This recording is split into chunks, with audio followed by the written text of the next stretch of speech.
This is column 3 right here. Is that it? I think so. I'll double check.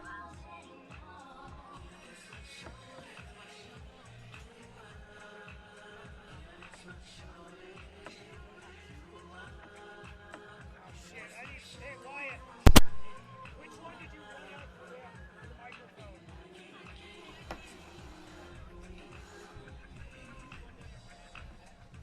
Yeah. Gotcha. Okay, so this is my return now. Okay, so that's this one. All right. That's it. You can tie this guy back up. Okay. We're gonna keep the others down here. I have to run and grab a converter. Okay.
Test this TV. It's not plugged in.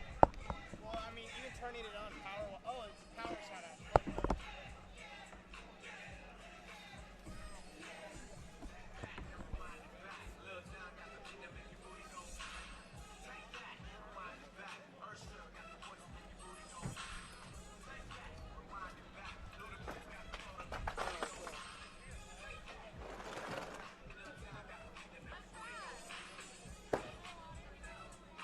Wyatt, can you scoot that TV back?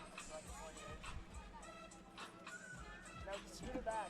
Let's scoot it back. Yeah. Sorry.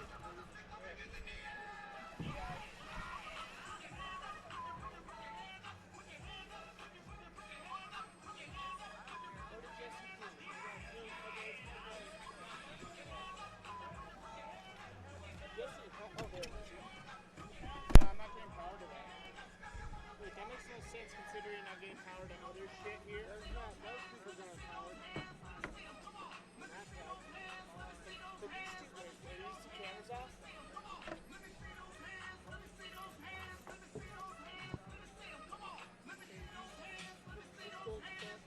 both the cameras are on, like they're plugged into the same shit. These are short. These are all short. This is a good one.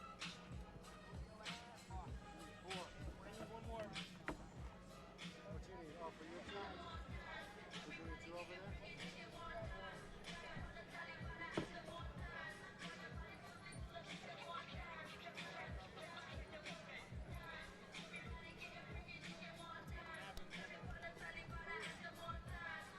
Alright.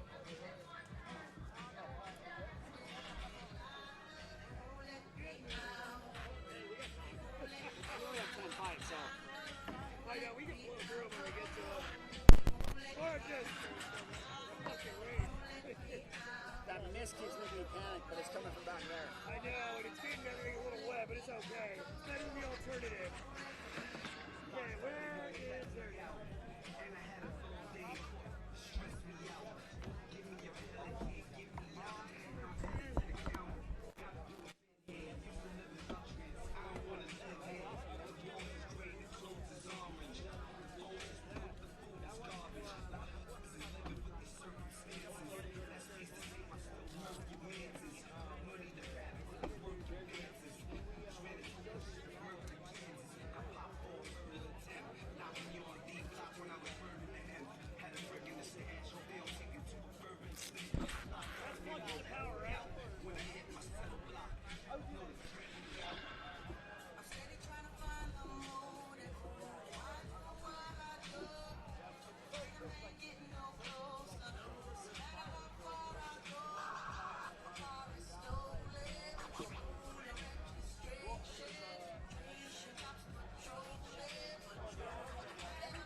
What's that?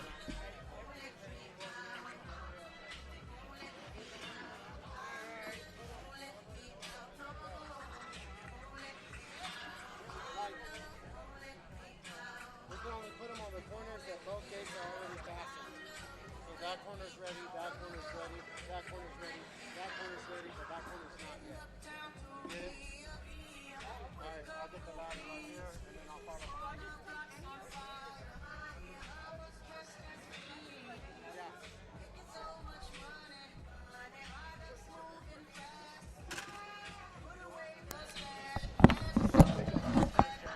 Yeah, whatever I'm plugged into doesn't have power.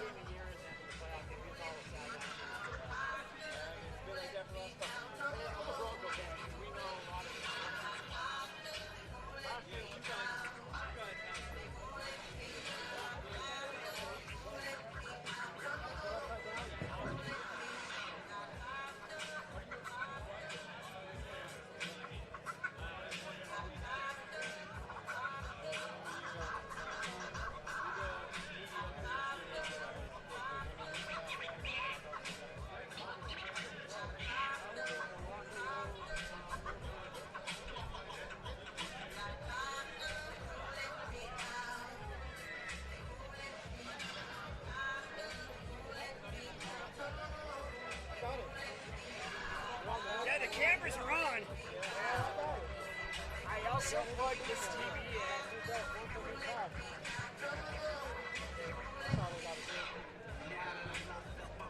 Here, unplug that TV. It's not on. The cameras are on, though.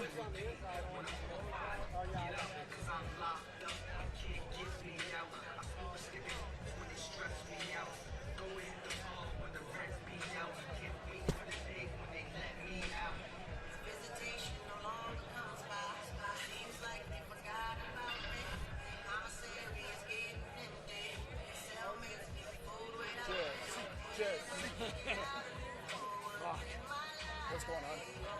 Well, right now it's just bugs in the system. Like, power's working to some things, but not others. So it's just tracing everything back. Even with the Here, do you want to unplug that for me?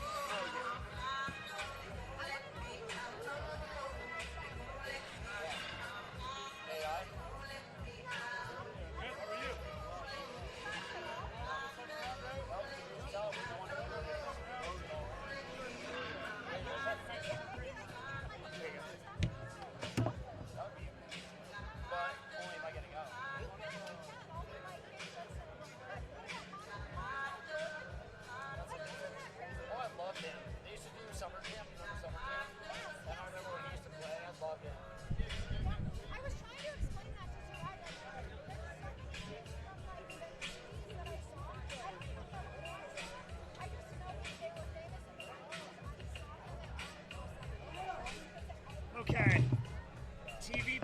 plug.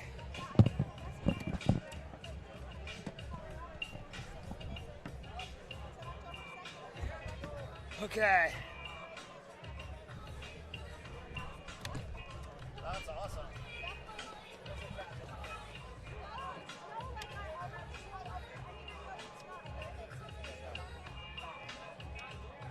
I mean, maybe he's one of those guys that's like not as good as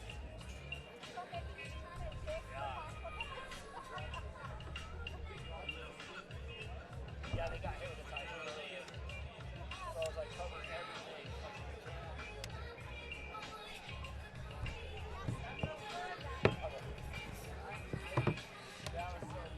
Oh, I know what's up.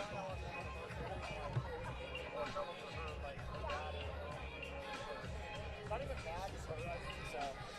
It's okay, next year we'll go to What's up, man? Good. How are you? That's. I could probably use one. Okay, I have my brother here to do it. I can't. I might have. Oh shit. I got into an accident. Oh shit. I'm sorry, man. Yeah. So, but I can do the. I can do the top of the cage camera, just not the box cam. Oh, okay. Cool. I will let you know. So I think we're a little delayed right now because of the weather. No, we really enjoyed it. We love having you. But We'll meet you back. We don't get a lot of shit that's just us. So I truck back there. okay, cool, man. That will work. And then if you have any extra I go. Yeah, we want to do. Make sure you get. Do you have a shirt? no, I didn't bring it because I wasn't planning on filming. Alright, I'll be back. But he needs one because he's going to be the main person. Gotcha. I think I have an extra shirt. So just go get him a shirt. Yeah, and I'll go back there to help them find it. Where are they at? They're gonna be in the trailer, but they're buried in one of my boxes. Oh, gotcha. Okay. All right. I'll come find you. Sounds good. Okay, where's that?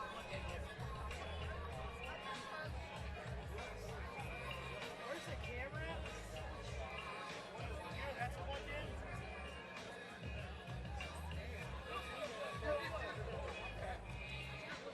So this is going to this 10-footer, so that's going over there. How is that in the other That's car? right. Lose some All right, weight, then quiet. come in my weight class. Quiet. What do you need? Your cameras are working, I know. And but nothing else is on this power strip. I know, and same with that. I can't. Those went off, and that camera I can't get on. I'm very confused. You split the power into two, one under each one. Like Yeah, this. there's a power strip Two under coming here, out. the power strip over here. There's no fucking way. So what we got to do is let's split that power again, and let's get. We got to change out the because everything over here is fine, right? Last I checked, it was. Okay, so let's just get a new power strip. Maybe we're just gonna call that power strip fucked up. Okay, first let's try a new power strip. See if that works. Yeah, because that's the thing that I'm confused about. Is only those two things are working, nothing else. Yeah, And then, and they're working because the battery's in them. That's why they're working. I'm gonna slide the gate over here real quick. Okay, That makes sense. so does that mean that has no power to it whatsoever? Let's find out if that has power. Well, the easiest way to check it is this. You plug this in, and it's not going. So obviously it's not Okay. getting any power. Which one is this? Fuck. Okay, let's figure out about it. Alright, stay over. Yeah, it's raining.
it.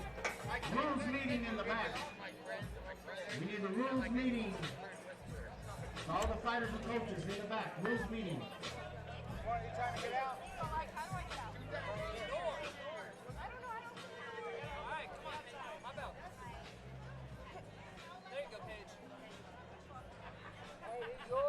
All fighters, all coaches.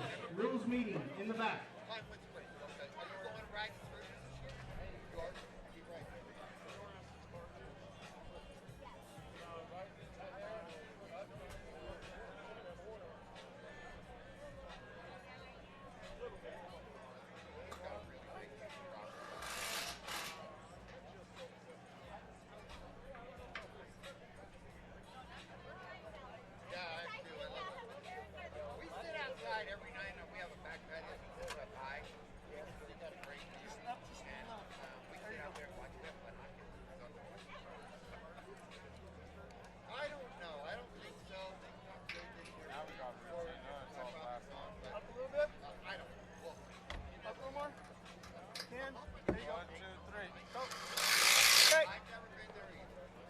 Good, brother. What's good? What up?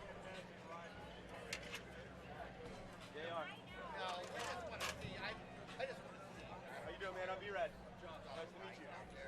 Come here. If anybody has this, my wife, I'm putting it right next to mine. I gotta go grab me a monster. I gotta at least have one of theirs so that I can bring mine. Yeah, you remember my wife, John? All right.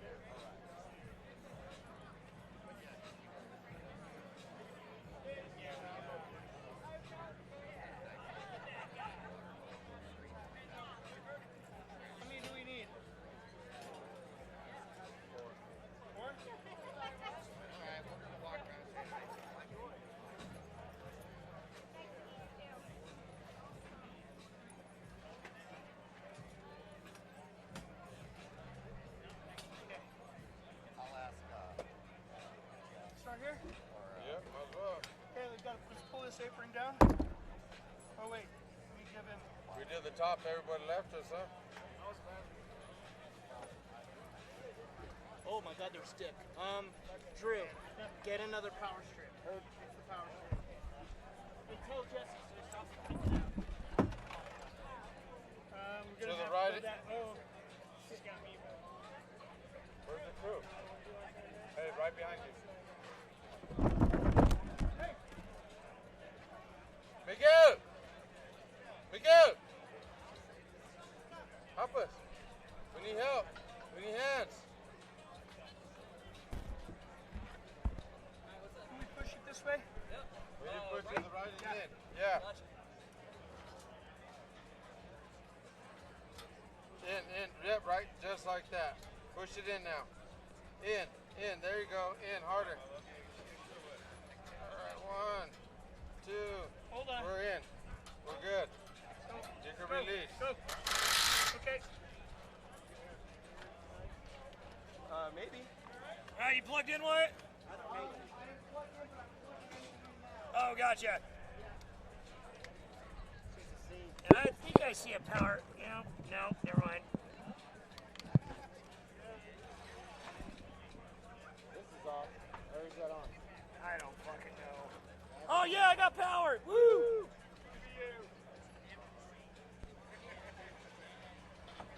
All right. Shitty power strip. Yeah, just put that in the back of the trailer. Okay. I think that was the one that was left out in the store. Actually. Well, no, I was gonna say that one definitely wasn't. Oh, was it? No. That's always a good. Man, it's a great video. Okay. Whoa, that is loud. Okay. All right. Testing. Oh, am I very loud? Yeah, I sound very loud. I got the power amp. How high am I coming through on this screen you're listening to? When I talk, how high do the bars go? Like, are they going very high, halfway? Halfway-ish. Halfway? Okay. Maybe a little bit higher than halfway. That's totally fine. That's about where I want it. Okay. This one is good. All right, I'm going to move over to number 2, and I'm not going to be plugging in number 3. You can actually mute number 3 if you remember how to do it. If not, I will do that when I get back.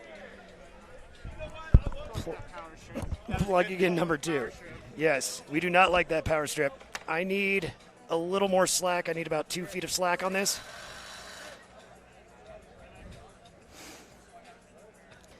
There we go. That should be fine, Wyatt. Okay. Plugging in headset 2. 1 second. You want me to move this back? Yes, let's go back. Okay.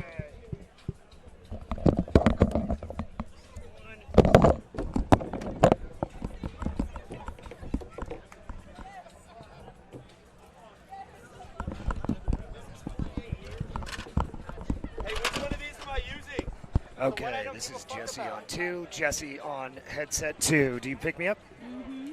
Excellent. Am I sounding about the same? Maybe a little bit quieter. Maybe a little bit quieter? Okay. And you can actually turn this one up a hair, just till it sounds about even with the last one. Don't worry about perfection. I will do a final dial-in as when I get back. But as long as you're hearing me, that is good. Yeah, both are even. Thank you. All right, you can go ahead and take the headphones off. Thanks, babe.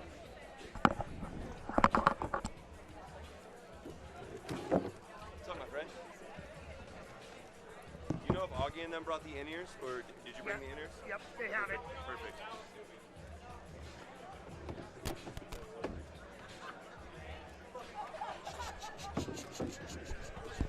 Check.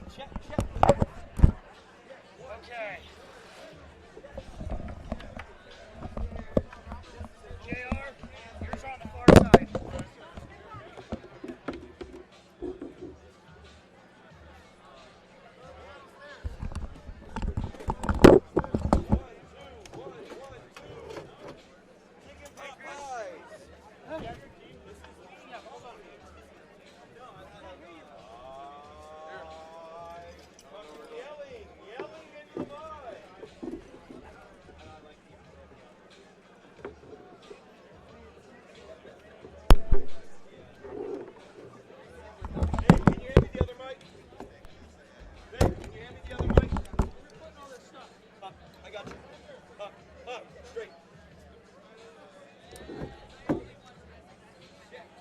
There it is.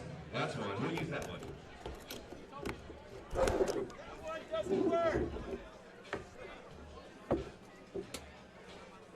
Okay, let us be gone from this station. The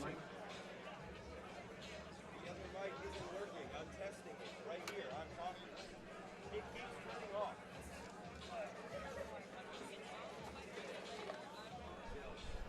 That mic keeps turning off. It will not stay on. Okay. I trust you. I have faith. Because I prefer to use the other one if we can get it working.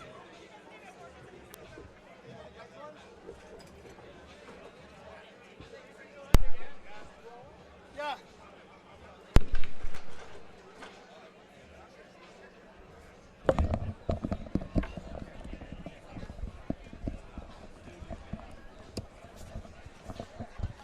One, two, mic check, 1, 2.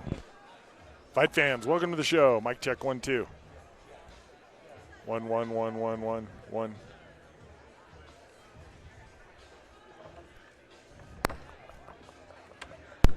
One, two, 1, 2. Mic check, 1, 2. Mic check. Solo or One, is Josh with you tonight? Josh. Hell yeah. 1, 2.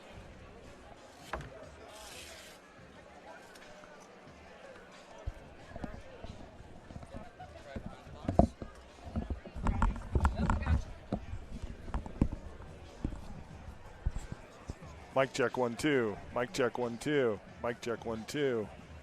Mic check, 1, 2, 3. Mic check. Don't tell me how to live my life.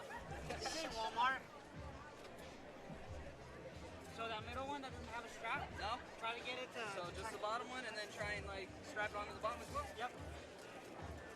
Gotcha. What's going on, Tim? Hey, what's going on, JR? How are you, sir? Good, man. Nice to see you. Good to see you as always. I'm in the way. Just let me know. I did what I could for that middle one. You're all good.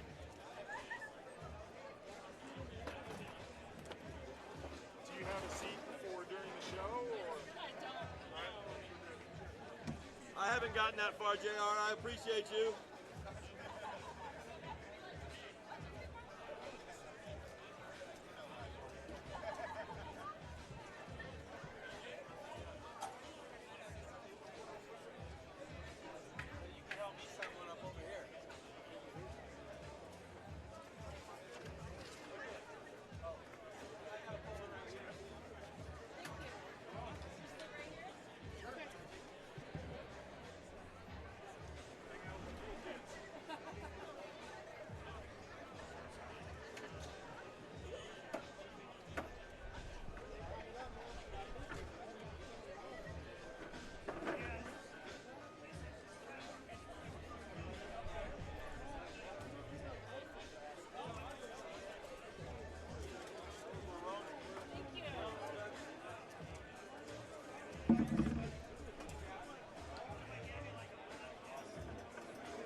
Bird, you want me to yell if they're not working or what?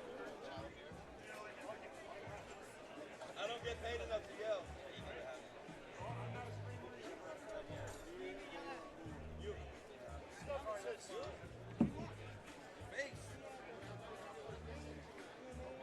What's going on out there?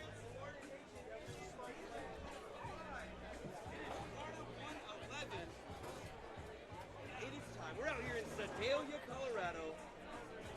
And it's beautiful. We're outside. How crazy is this venue? Of course, we were and it was wild. That man was gigantic. I don't know how I didn't get one on any of this wetsuit. Oh, hey, something's working. We got one of them. One of them's working.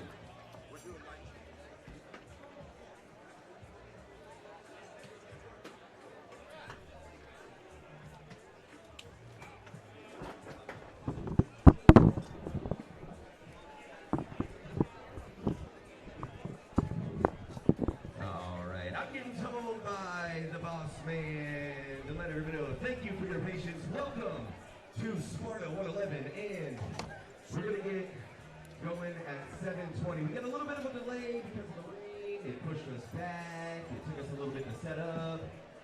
Miguel is slow. It's the way things work. I don't make the rules. I just tell you what's going on. 7:20, we are going to get started. Are you guys excited for tonight? Who was here last month? Who came last month? I'm telling you, last month's main event was a bananas fight. And this month's main event is going to be just as incredible. Hang tight, 7:20. I'll be right back. Don't go away, Sparta 111. I'll be right. Hey, go find yourself a monster in the back. They're free. Go tell them I sent you. It's not going to get you anything extra. I just like people saying my name. Go tell them.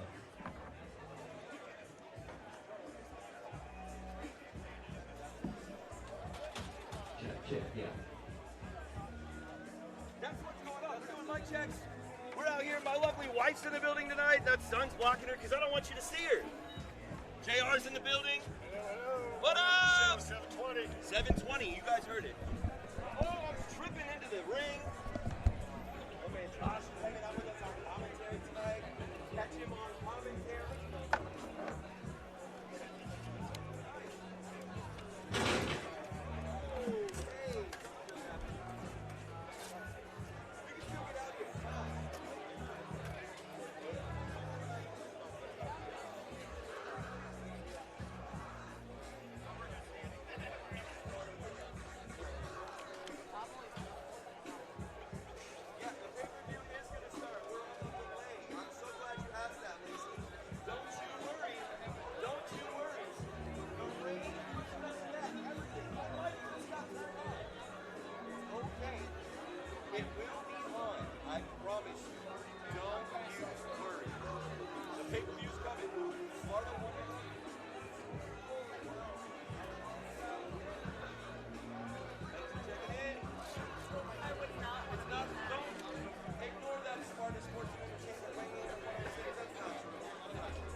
What?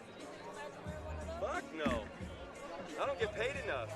They don't believe in kayfabe. They're out here with their masks off. Terrible. Bearing it all as it is. It's like 95 degrees. I don't give a fuck. I'm in a hotter suit than you are. You're in white. I'm in brown. So? I got 3 layers on. I got 5 layers of furs, 1 layer of clothes. I'm fucking weak.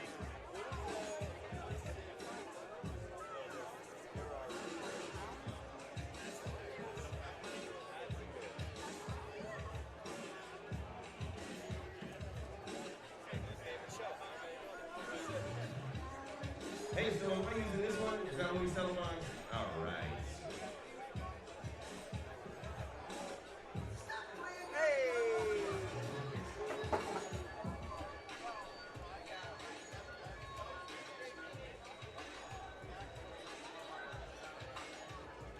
We're just gonna do a quick sound check with the check. So.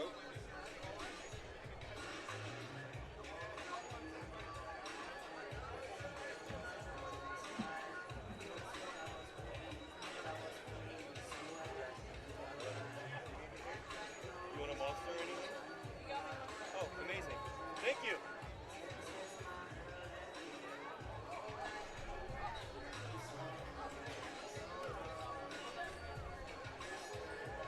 Did you guys turn me off? Check. I'm yelling. Oh, we lost power. Fucking sick.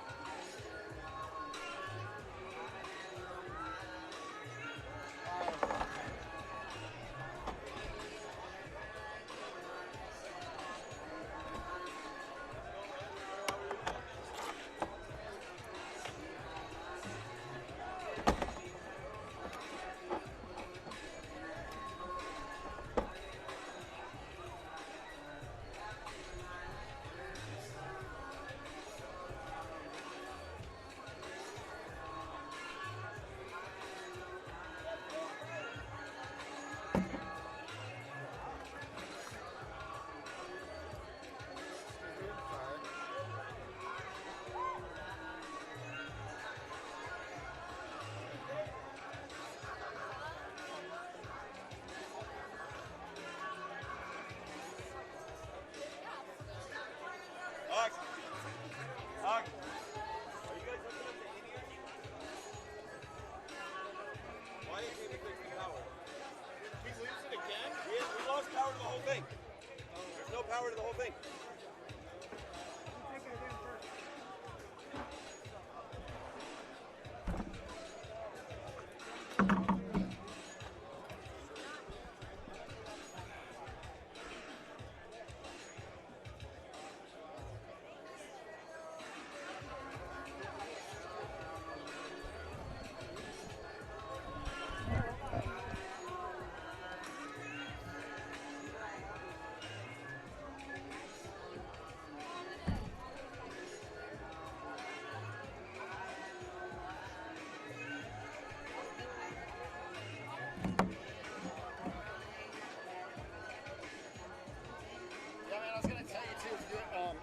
doing it and loving it and stuff, and you ever want additional media or stuff for yourself or promotions, let us know. We own a studio in Denver and in Homer. So like you can come in and like you can shoot it, no charge, we can just cut it for you and you can use it however you want. Yeah, anytime, brother. I appreciate you doing this. Thank you for having me. Absolutely.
Good evening, Sparta Nation. We're finally here. It's Fight Week Sparta 111. I'm joined by Sparta fighter and commentary team member Tanner Fuji. Tanner, how's the summer treating you? Summer's treating me really well. After getting back from Thailand and Japan, jumped right back into it, right back into the coaching game, training, getting ready for about potentially coming up here in this parking lot a little bit later at the end of the summer, and just catching up on life.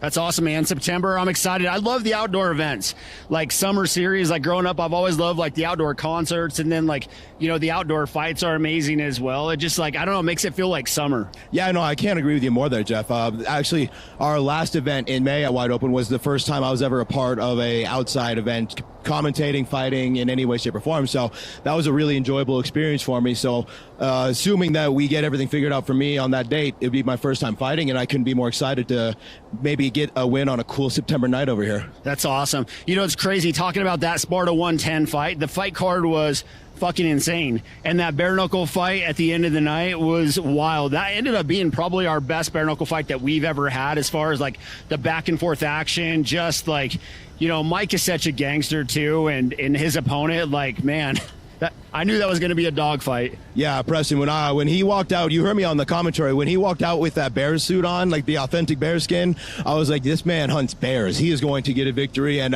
he weathered the storm. O'Connell was putting some really big damage on him early, but he came back, had a big second round, and then in the third round, about 5 seconds in, caught that massive split to him, put him down. Really exciting moment to be a part of. Yeah, it was a lot of fun. Preston, he's always impressed me. He's always just been so fucking tough, and same thing with Mike. So you get two guys like that, it's like, you're going to see a lot of bending but not breaking, and that's what we saw in that fight. It was just like unstoppable action till the very end. Absolutely. Can't agree more. And, you know, those are always the most exciting fights to call, most exciting fights to watch, where it's back and forth, very competitive. So hopefully we get a lot more of those through the rest of the Sparta Summer Series. Yeah, let's break right into Sparta 111 coming up. Super excited about it.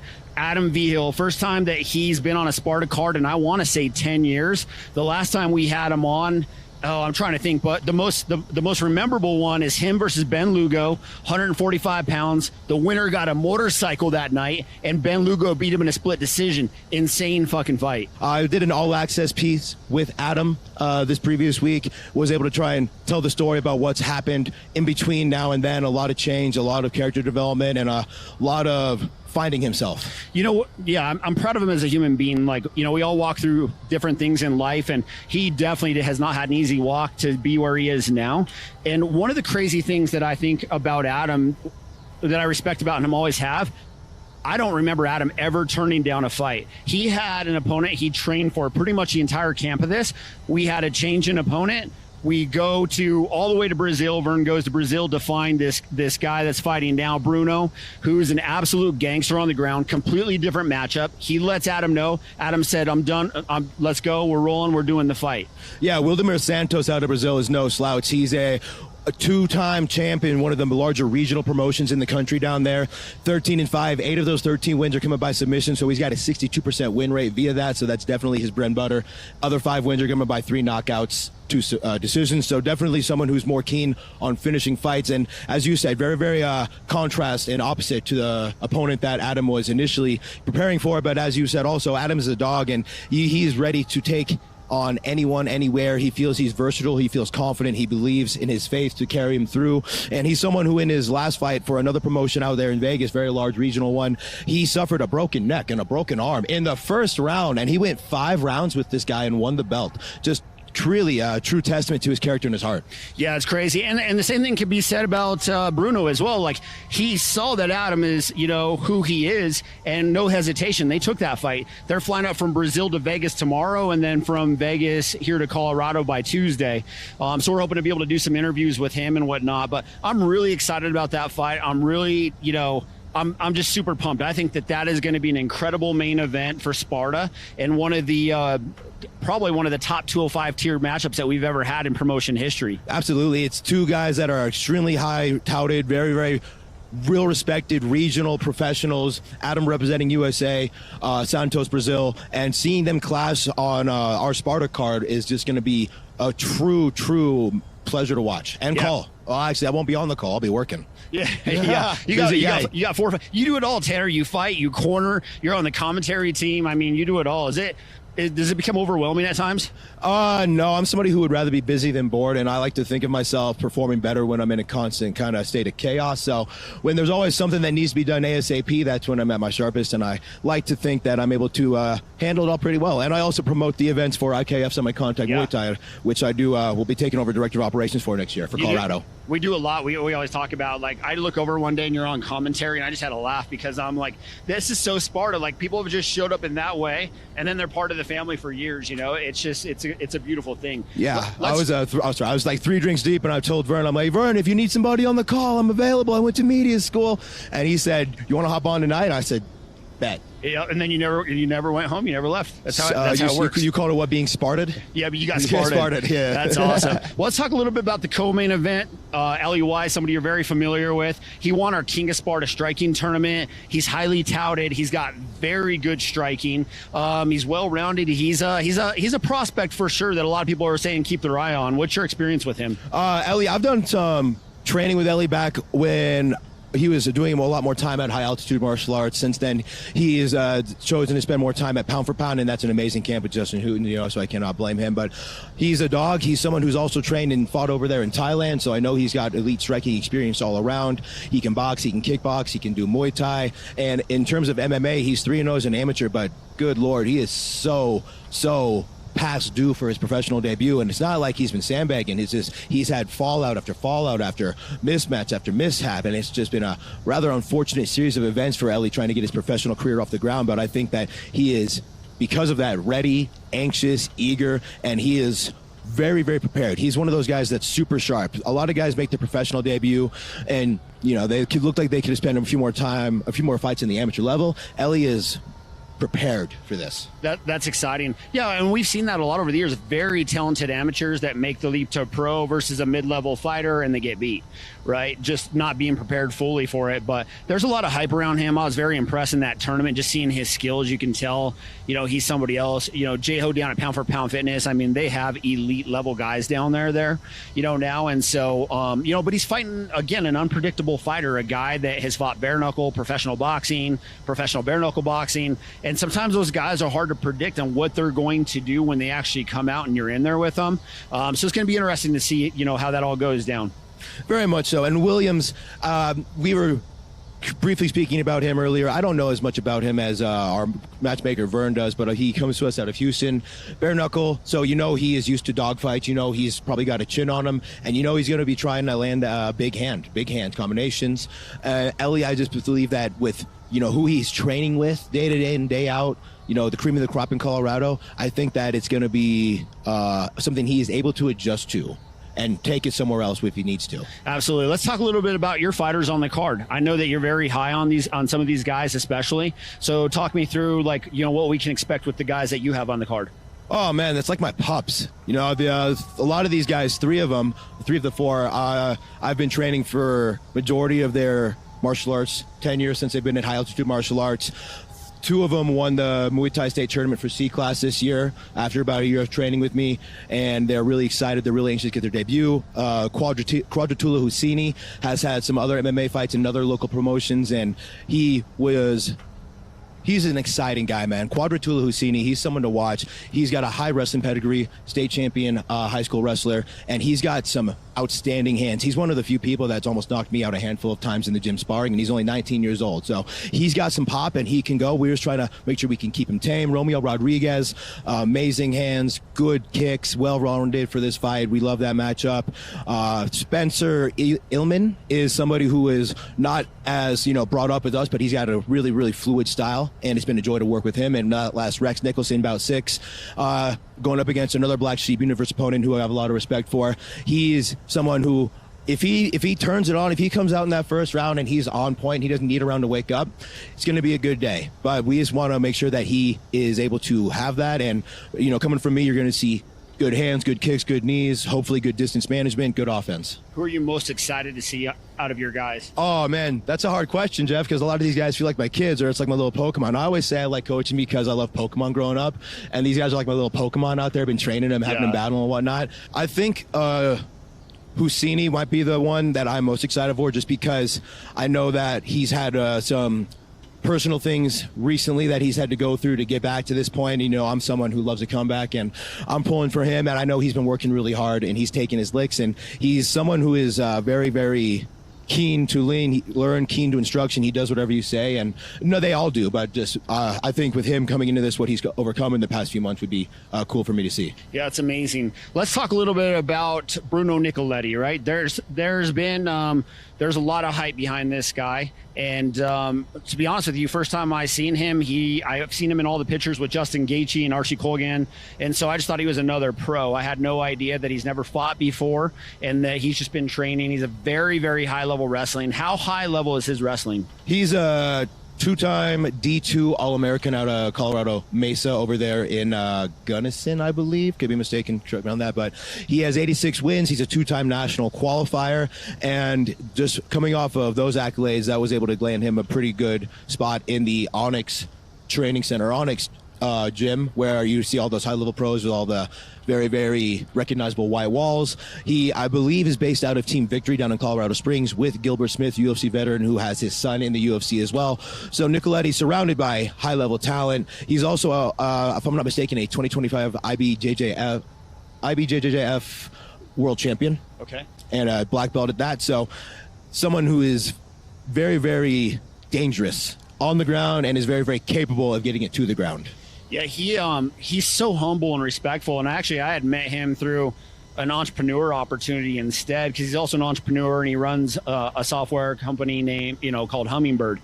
And so I connected with him through Aaron Beltran, and we started doing some business together, and he said, hey, I'd like to fight. And so I didn't see the uphill task to get him matched up.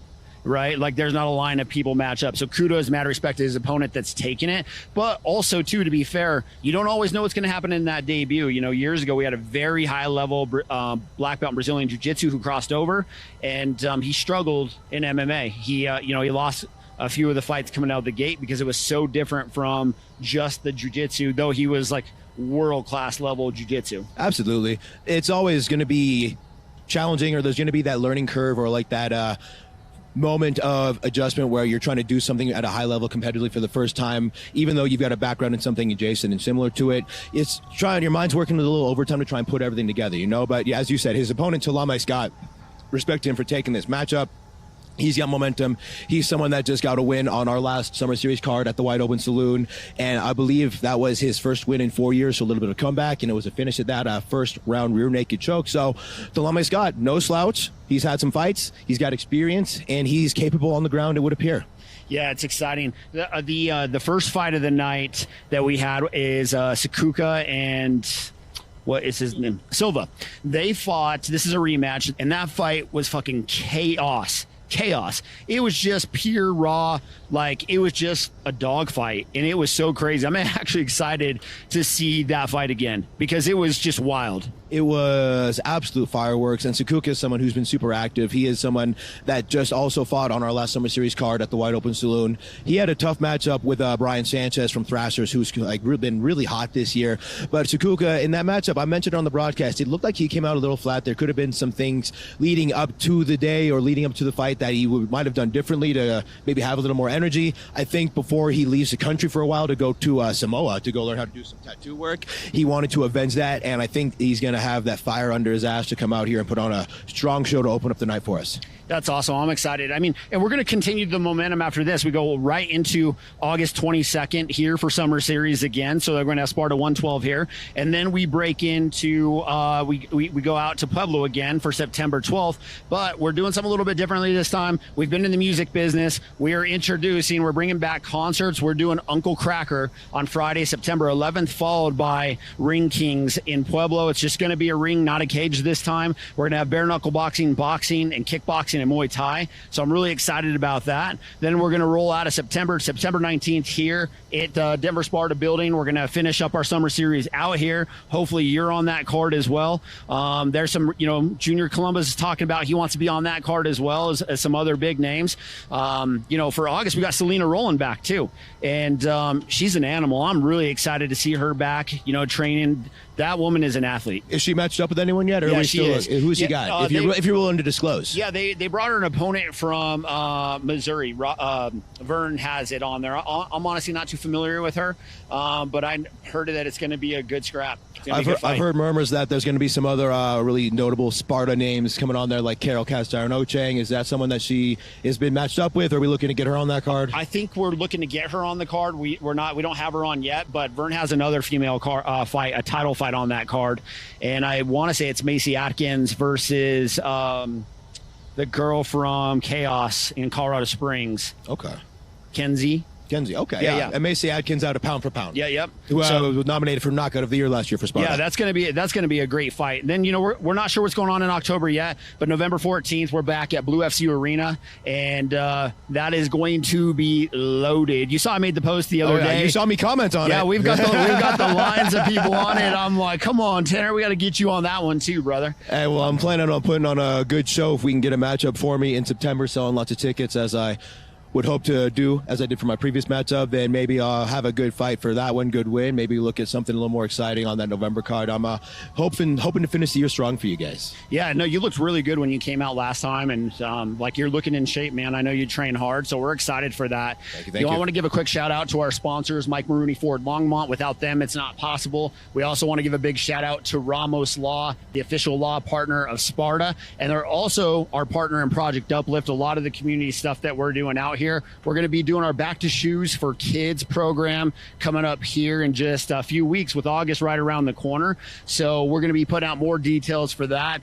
This next Saturday night, we only have about 80 general admissions left, and after talking to you for your other fighter, we're not going to have any tables left. So it's going to be a sellout, but it's going to be available on pay-per-view. Just a handful of tickets left. You can get them at SpartaSE.com, and you can click on the link below. And don't forget to sign up for Sparta Perks Pass. It's an incredible deal, $14.99 a month. After 6 months, you get 2 free tickets, and we have some incredible partnerships we're going to be introducing this week to the pass as well. I'm Jeff Cisneros from Sparta, and this is Tanner Fuji, my partner. We look forward to seeing you again this Saturday night at the Wide Open Saloon.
Fight fans, welcome to the Sparta Summer Series 2026. This is Sparta 111. I am J.R. Gordon, joined by up-and-coming PFL fighter, soon-to-be contender, Josh Fremd. Thanks for joining us cage side, Josh.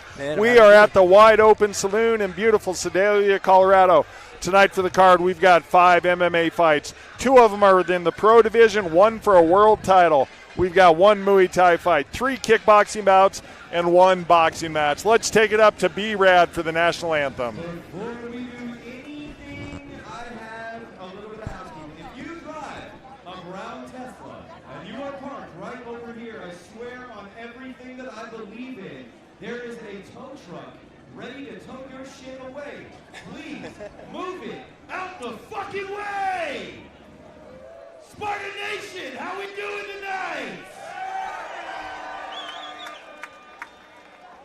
Who came last time? Who came last month when we were out here at the Wide Open Saloon? Vern, you don't count. Well, I promise you it was a banger of a show, and Vern has put together one hell of a fight card. But before we do anything, can I get you to stand if you are able? Please remove your hats and join us as Abigail Velasquez presents our national anthem.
Make some noise for Abigail Velasquez and the flag presenter, the official sponsor, motorcycle sponsor of Sparta, Pikes Peak Indian Motorcycle.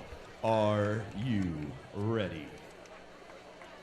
Bullshit, nobody said they were ready. Let me try that again. Are you ready? Much better. Bout number 1 is an elimination kickboxing match and is scheduled 3 2-minute rounds in the heavyweight division. Introducing first, fighting out of the blue corner, Michael Montoya. Josh got a couple of heavyweights to kick off the card for us here tonight. Some elimination kickboxing taking place. And what a way to start off a card with some heavyweight kickboxing. Got the big boys out here.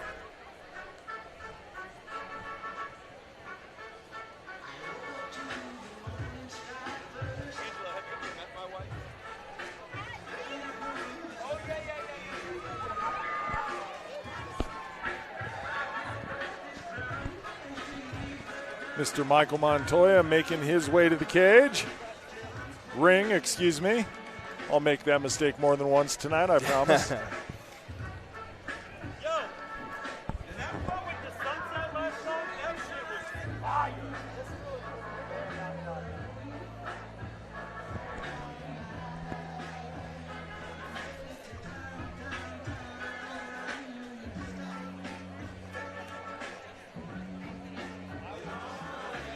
And JR, we have Michael Montoya here looking like an athlete. Traps out the wazoo. Boy looks built. Definitely a well-conditioned individual. Oh, yeah. Once the tape pops up, we'll get what his weigh-in weight was.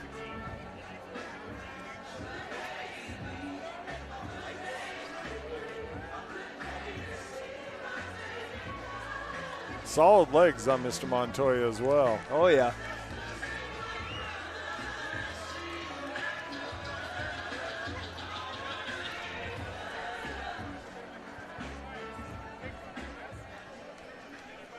And out of the red corner, Spit E-Man. Spencer E-Man making his way to the ring.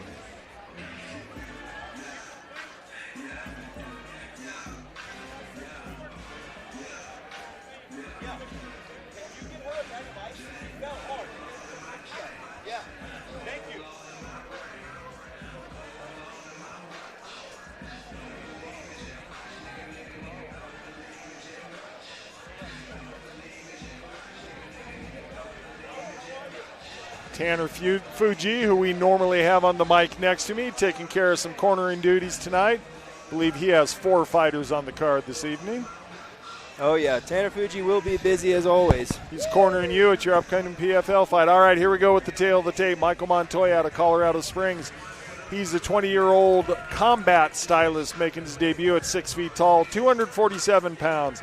He faces off against Spencer E-Man out of Denver, Colorado. He is the 28-year-old boxer, also a debut fighter this evening.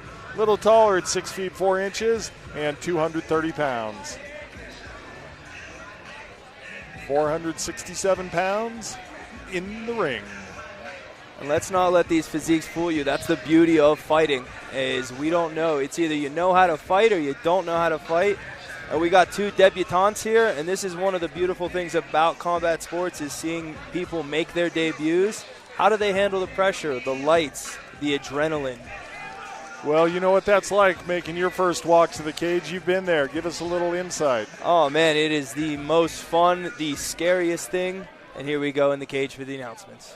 Ladies and gentlemen, fighting out of the Mike Maroney Ford of Longmont Blue Corner.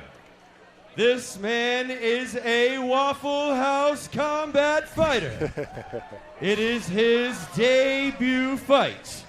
Standing 6 foot tall. And weighing in at an official 247 pounds.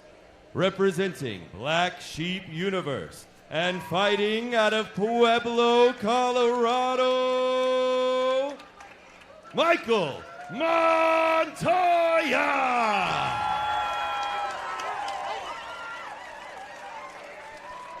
And fighting out of the Ramos Law Project Uplift Red Corner. This man is a boxer. It is his debut fight. Standing 6 foot 4 inches tall and weighing in at an official 231 pounds. Representing high altitude martial arts and fighting out of Denver, Colorado, Spencer Spence E-Man! And when the action takes place, third man in the ring, Oscar Martinez. Gentlemen, you've had your final instructions. I expect a fair, clean fight. Protect yourself at all times. Obey my commands at all times. Touch him up. Back to your corners, please. Here we go, fight fans. Kickboxing action to get it started. Montoya has the blue tape on his gloves. Iman with the red tape. Oscar Martinez third in the ring. No tape on his gloves. Big inside leg kick from E-Man to start off, which that's what he's going to want to do, RJ, is keep the distance, him being the longer fighter. Just for clarifications, JR. Great clarification. I need to fix that. But Montoya comes in with a big left hand. Yeah, these guys are getting a fast start. Nice outside leg kick. Iman with some power in his kicks.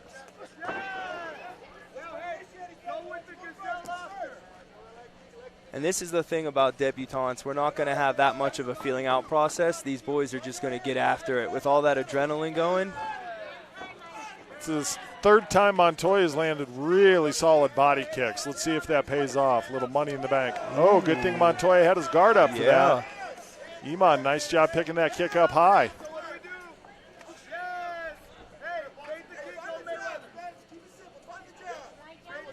Iman starting to drop his guard a bit, though.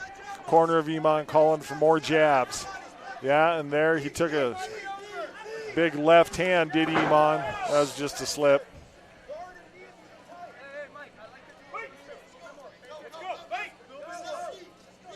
Good right hand on the pipe from Iman. He's doing a good job keeping his distance. I'd like to see him keep his hands up with those low kicks. Yeah, his right hand especially is dropping down around his waist at times. And nice 3 down, 2 down the pipe from Iman. Switch jumping kick. Montoya's still in the pocket. He's still there looking for that big shot.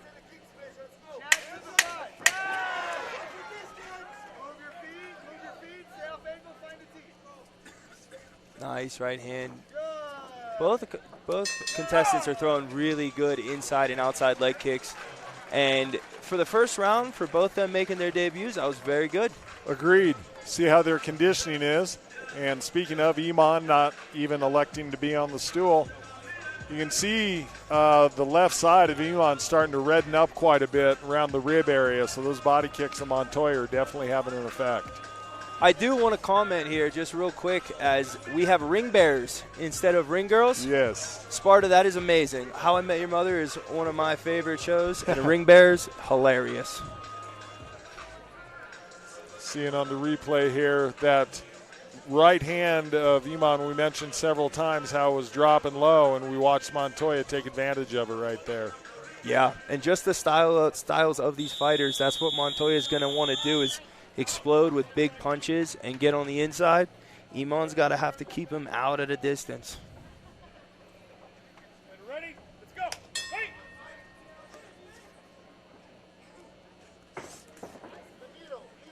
Starting off with a big round kick is Iman. Yeah, if you can end the round with your first kick, might as well come out that way. Beautiful power by Montoya. Nicely done with the teep.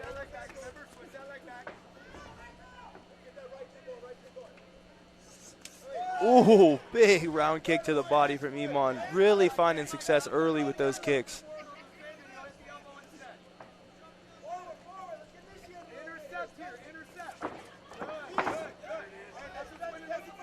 Now Montoya's going to want to have to, if he wants to land those big shots, he's going to have to use his jab to get in. With this longer fighter, he's going to have to get 2-3 punches in before the one that he wants to land is going to go.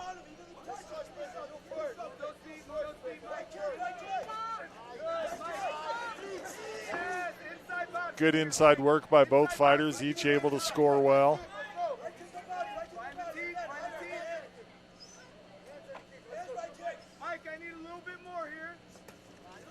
Oh, these boys are swinging leather.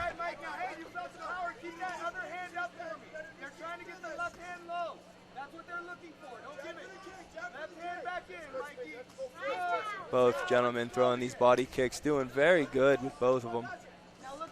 Oh, you could hear that one.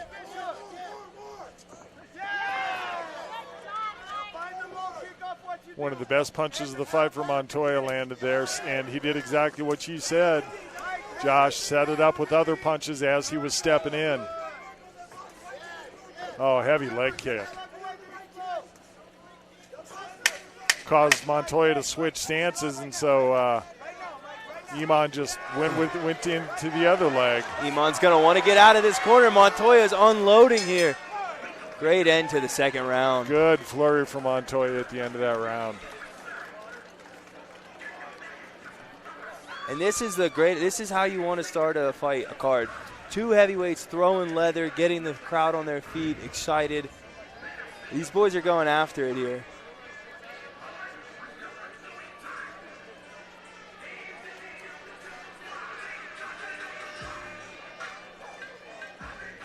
A replay here, you're seeing some of that good handwork by Montoya right at the end of the round. Really put together about a good 8-punch or so combination. In a close round, that's exactly how every coach wants you to end it.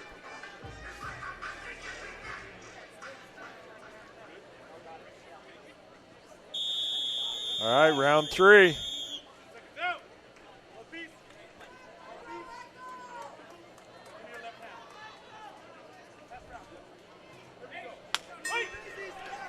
Round 3. Starting off with a good teep to the body is Iman. At the end of the first round, we talked about Iman being reddened up around the rib cage. You're seeing that on Montoya on his left side as well. Ooh! Iman showed body kick, tried to go ahead.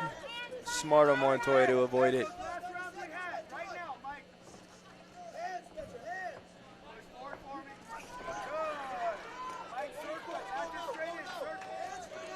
Montoya taking Nice some deep kick. breaths, but not afraid to continue pressing forward. Good conditioning out of these heavyweights.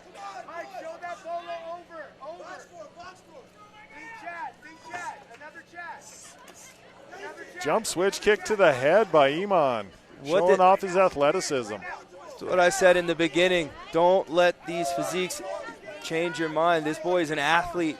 He is a fighter. The way he's throwing punches, the way he's moving, looking very smooth. Just under a minute left in the round. Montoya shows the high kick now. Well done, sir. Nice body shot from Iman. Montoya says, I can take that. Which typically means, hey, that hurt a little bit. Oh, yeah.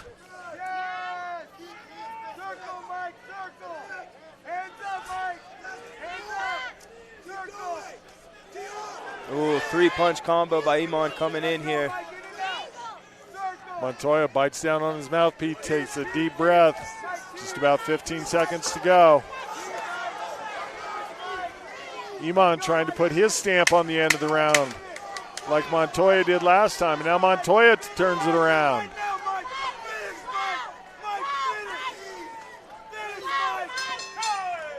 Great first fight. That was fun. Great way to open the card. Thank you, gentlemen.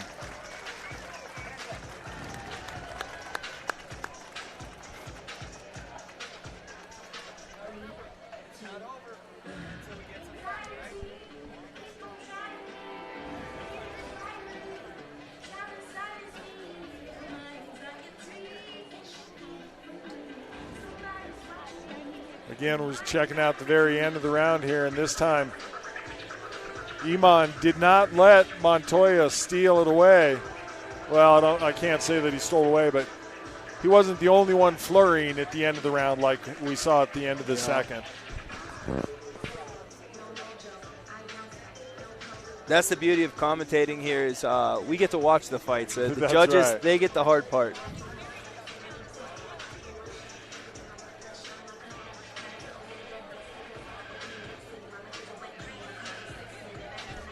And as I always say, I'm undefeated from behind the mic.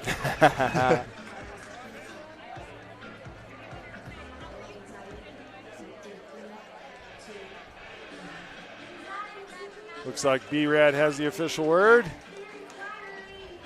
which means we're about to have the official word.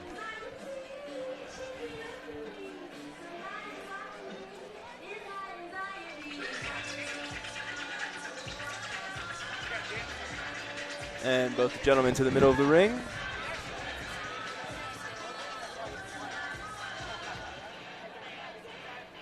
Ladies and gentlemen, after 3 rounds, we go to the judges' scorecards. Judge Van Tine scores this bout 29-28. Judge Abeda scores this bout 29-28. And Judge Mills scores this bout 27-30. Winner by unanimous decision, Michael Montoya. Congratulations, Michael Montoya, now an undefeated kickboxer with a record of 1-0. Well done, sir. Very good first performance.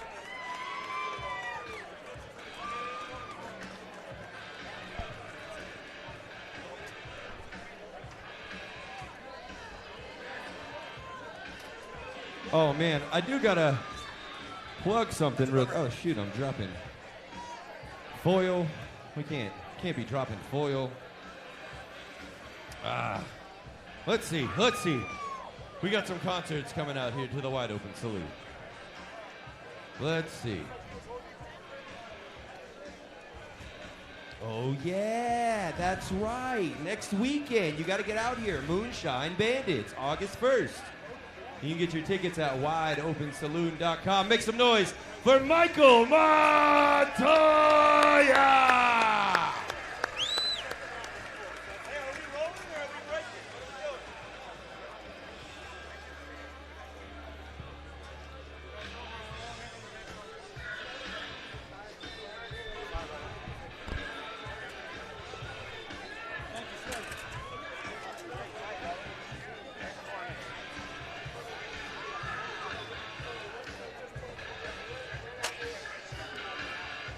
And just to expand on that, having your first win after your first amateur win is a very exciting feeling. Good job for Michael.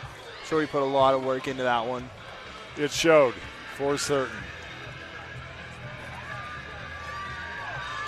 Going to take it into the cage for some MMA action coming up next. 145-pound division. Time to pay some bills, make some noise for B-Man's Barbecue, the official weigh-in location for Sparta 111.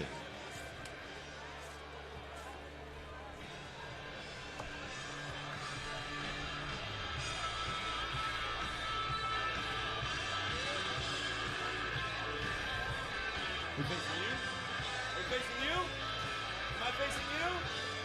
Am I facing you?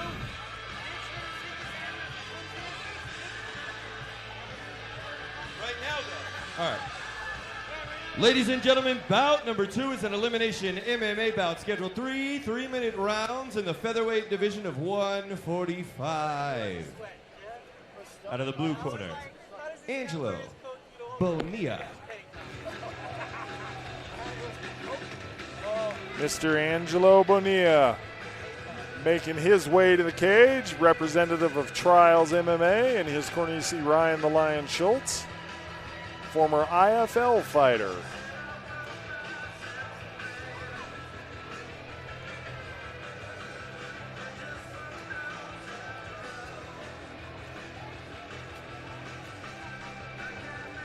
I think Tanner and I were commenting on this last time as we look at the physique of young gentlemen entering the cage. All the Trials guys, it's like they're stamped from the same mold. You can tell they put their work in, do their training, because they always show up in shape. And that is a sign of a good head coach that keeps them in shape, keeps them on their P's and Q's.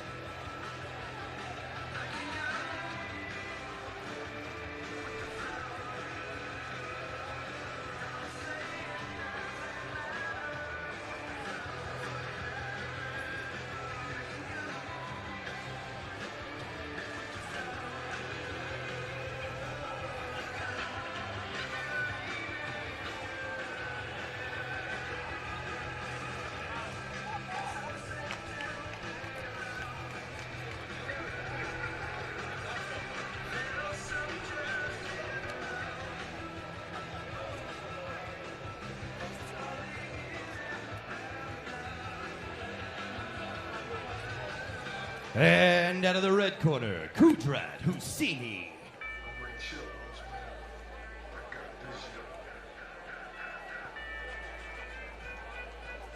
Mr. Husseini makes his way to the cage. Again, we see Tanner Fuji in the corner.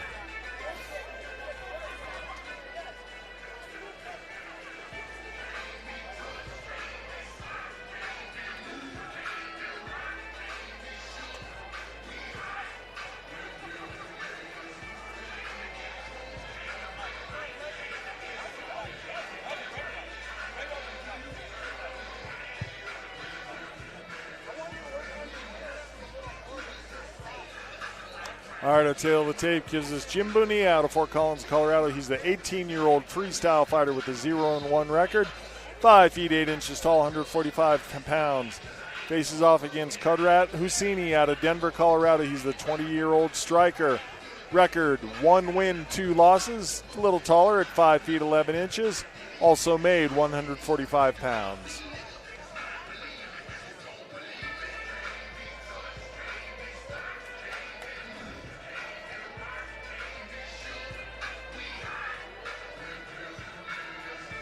I think I just felt a raindrop.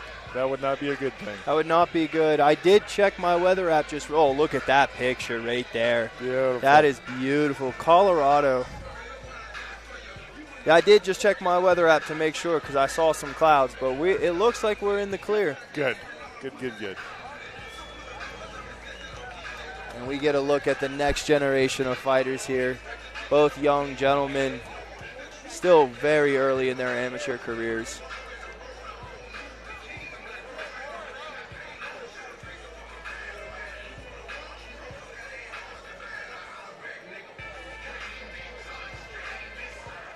Ladies and gentlemen, fighting out of the Mike Maroney Ford of Longmont Blue Corner.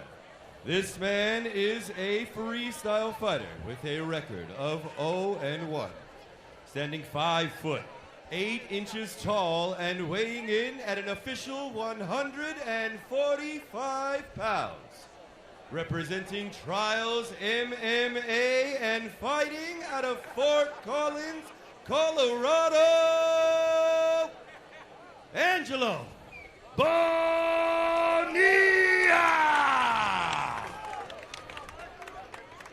And fighting out of the Ramos Law Project Uplift Red Corner, this man is a striker with a record of 1-2, standing 5 foot 11 inches tall and weighing in at an official 145 pounds.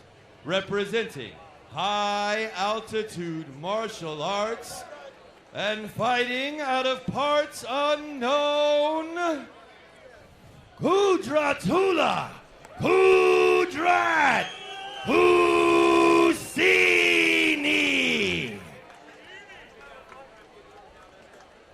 And when the action takes place, third man in the cage, Armando Castro. Fighters, you were given instructions. Fight clean. Obey my commands at all times. Protect yourself at all times. Push them up. Back to your corners. And here we go with the second fight of the evening. It's punchy kicky time. Sparta 111. Are you ready? Fight!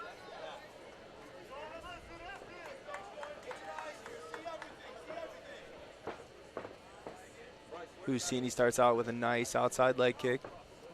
You can already see both these guys really fast. Good teep there by Mr. Husseini. I was going to tell you, with these lighter weights, don't blink, ladies and gentlemen. These guys are fast.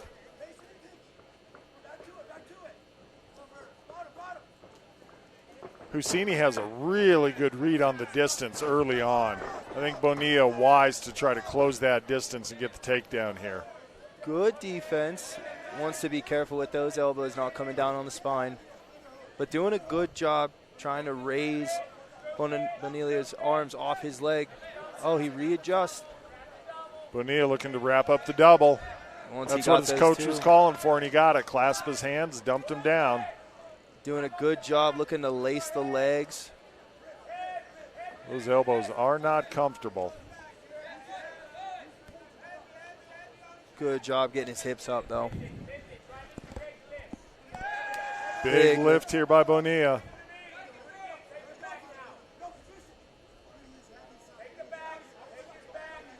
Applying good pressure against the cage. Corner of Bonilla asking him to take the back. Missed his opportunity there. Good job by Husseini to turn in. Goes from a wizard to a headlock. Now he's fighting hands. That's what we want to see him do, is fight those hands. If Bonilla doesn't have his hands clasped, he can't get a takedown. Very simple.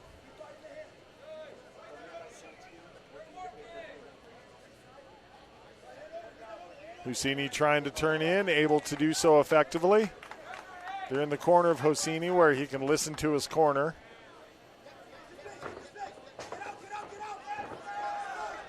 Good sprawl, good sprawl.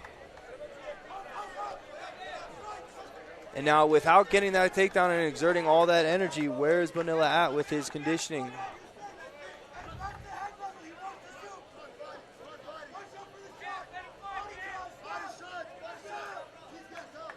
Well, we know the game plan of each now. Husseini listed himself as a striker. That's playing out true to form, and Bonilla hunting for the takedown, as yet unsuccessful in keeping Husseini on the ground. Shot without anything in front of it, it will rarely work. Yeah, we want to see a jab or a punch, a kick, something in front of it to disguise it. Wow, look at the back of Husseini from all that work he did on the cage. Oh, yeah. It's just all kinds of marked up. Good body kick from Husseini, too.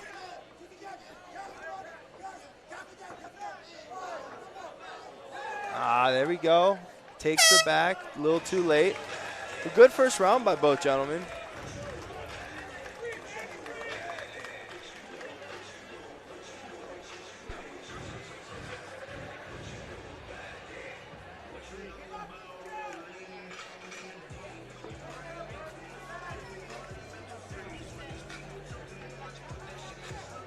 As we look at the replay here, Bonilla doing a good job scooping the legs, going to lace the legs as well.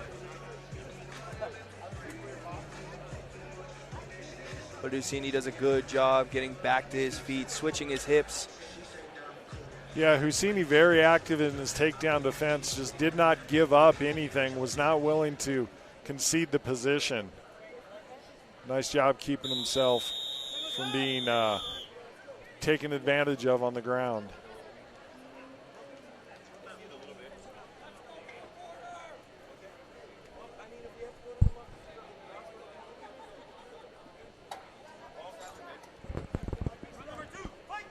And the beginning of the second round, here we go.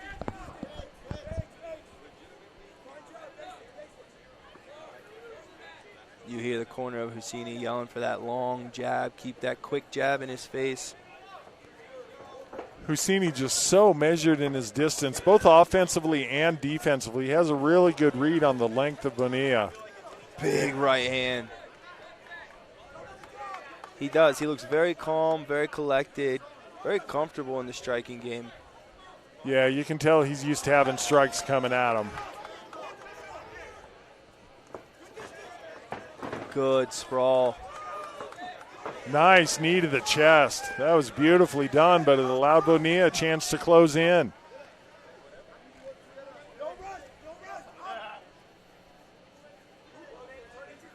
And this is where Husseini wants to jump back up as fast as he can, because that knee, though he got taken down, he gave him the knee. That hurts. That's in the sternum. And this is a good chance for Bonilla right now to get his composure back, get his breath back, because I'm sure it's breathing a little heavy right now with that knee. Good job building the base by Husseini and working his way back up. He's been able to do that each time he's been put on the ground. It took him a little longer that time, but he still got the work done.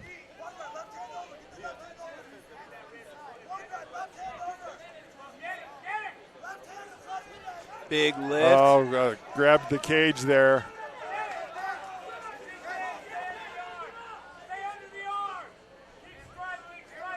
And now we see if Bonilla can get his game plan working. He is getting both hooks in up against the cage now.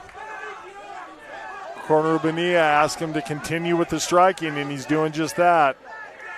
Doing a good job, making it uncomfortable. Bonilla's just slightly high in his back control, trying to stretch out Husseini now. He has a choke locked he's under, here. and he's under tight. Under that. That's he a taps. very secure choke. Well done by Mr. Bonilla. What a good job by Bonilla, fighting through a bunch of adversity.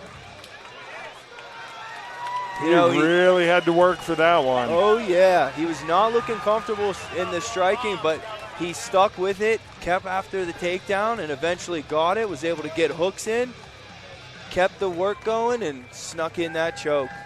And we're seeing the end of the fight here on the replay. He was working between trying to stretch him out at the same time, manipulating his hands, going under, and at that point it was all academic.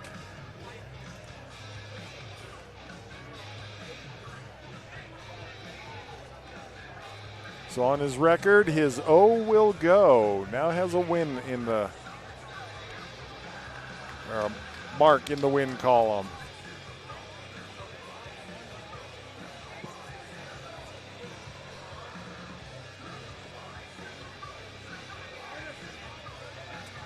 And we're coming up for the official announcement here from B-Rad.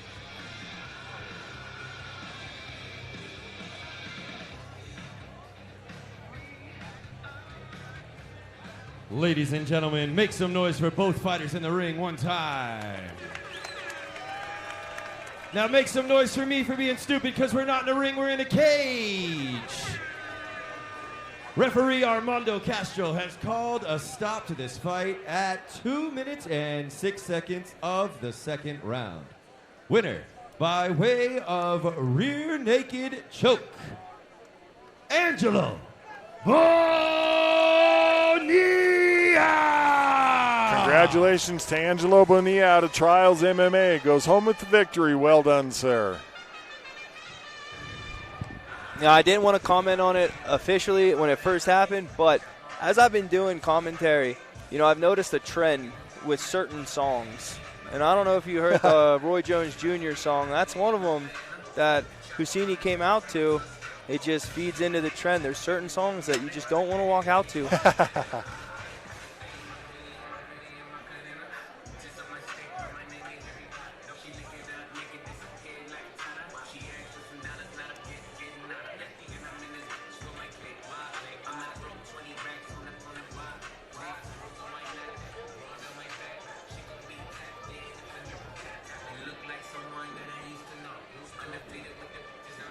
Back to the ring for some kickboxing action coming up next. A couple of 185-pounders.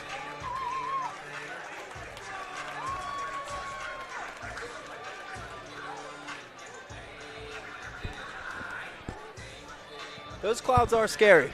Yes, they are. The weather app might say that, but those are scary. Luckily, there are smarter people than I who are making the weather app updates. So we hope.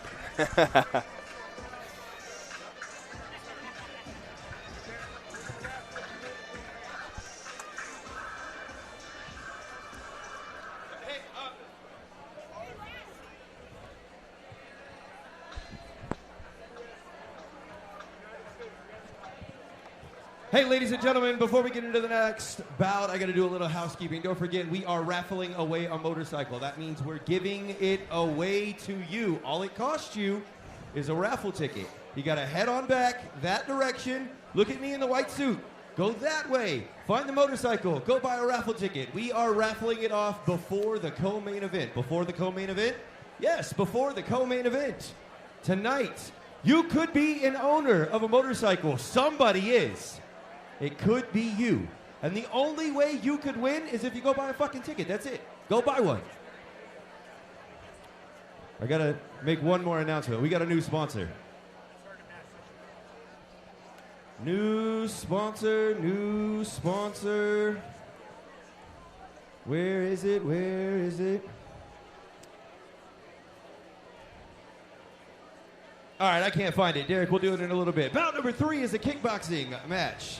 Scheduled 3 2-minute rounds in the 185-pound division. Introducing first, fighting out of the blue corner, Christian Munt.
Well, speaking of entrance music, not bad here. Not a bad one to come into here. This is, if nothing else, get the crowd into it.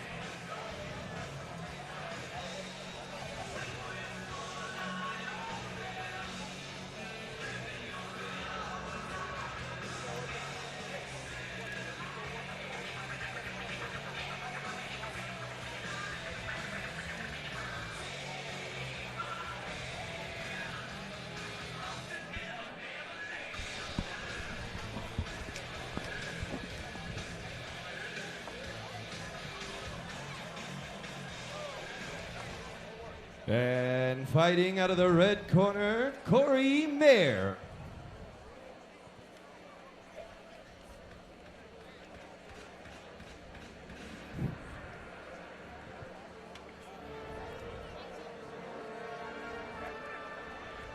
See what Mr. Mayer has for us for entrance music. What's your entrance song?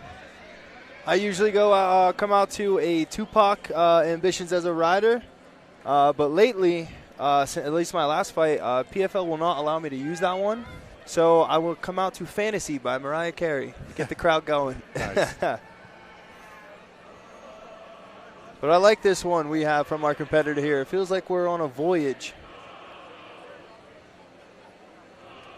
Very Nordic-esque. Yeah. Like rolling up on the shores, ready to wreak havoc. And those of you who are watching from pay-per-view, if you can see the sunset when the one angle hits. Excuse me, our tail of the tape. my apologies. Christian Munn out of Colorado Springs is a 25-year-old Mexican-style fighter. The 1-0 record, 6 feet 3 inches tall, 185 pounds. Corey Mayer, he's the 29-year-old kickboxer, makes his debut this evening. 6 feet 1 inches tall, just slightly lighter at 182 pounds. And we do appreciate you folks joining us on the pay-per-view. And if we get a shot of it, it is gorgeous here in Sedalia, Colorado this evening. Speaking of which, join us again August 22nd. We'll be back here at the Wide Open Saloon. Beautiful place to be here live.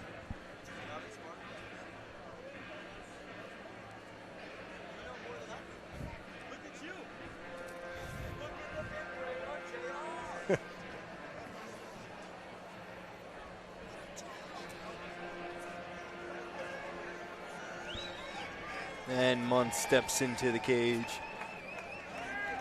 I believe that was Mayer. Munt entered first. Oh, they walked in. Oh, okay, my mistake. Excuse me. They were out of order, as it were.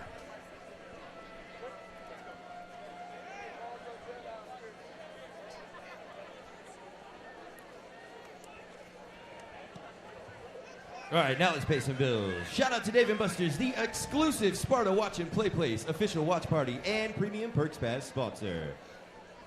Fighting out of the Mike Maruti Ford of Longmont Blue Corner. This man is a Mexican ground karate fighter with a record of 1-0. Standing 6 foot 3 inches tall and weighing in at an official 185 pounds. Representing Black Sheep Universe and fighting out of Colorado Springs, Colorado, Christian Gordo Munn.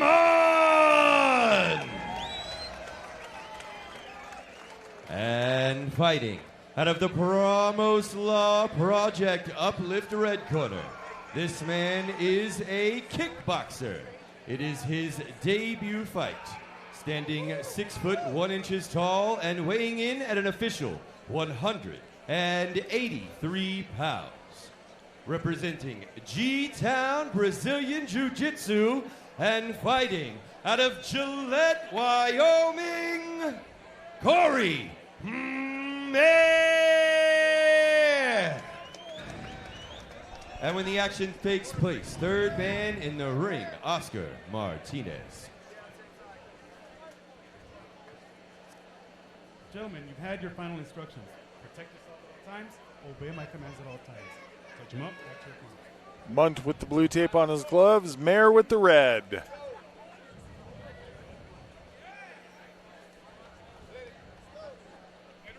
Three rounds, 185 pounds kickboxing. And we're off. It's punchy kicky time. Mayer doing a good job with the movement.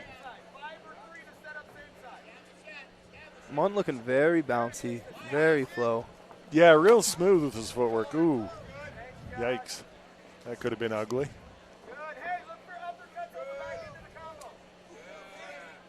Good teep from Mayer. And return.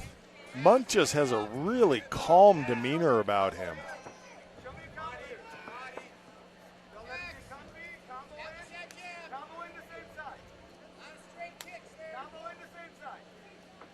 Ooh, being this close and hearing those shins crack. Oh, clipped the head. Speaking of hearing the shot.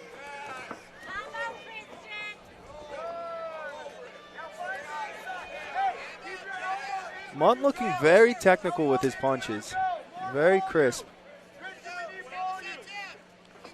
Corner of Munt asking for more volume.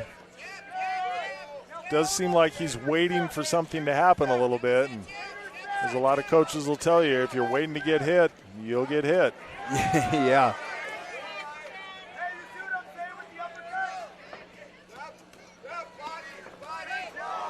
Yeah, it seems like he's waiting for Mayer to come in and then unload that. Oh, that's a big kick to the face. Kind of got him right in the eye. You can see Mayer squinting a bit.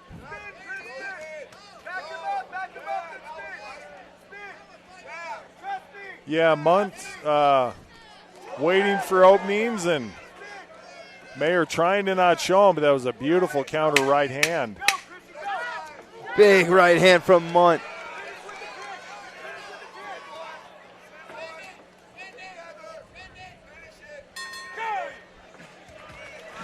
Very technical showing by Munt, just waiting a little bit, allowing Mayer to have some opportunities that he might not want to. And just another prime example of like physiques don't make fighting.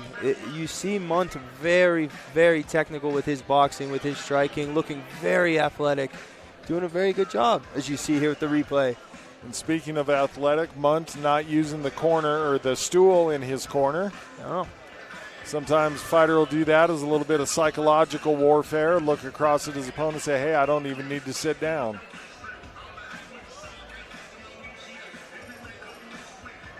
But let's not forget, Mayer had his fair share of opportunities and times in that round, doing good job with jab, cross down the middle. Yeah, he was definitely pressing the action more. A lot of ring generalship by Mayer.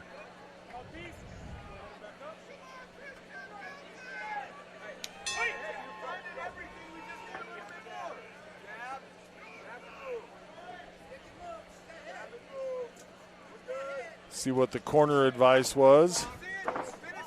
See if anybody changes up anything. And already it seems as though Munt is being a little more on the aggressive.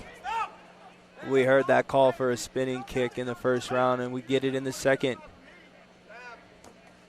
Good low leg kick from Mayer.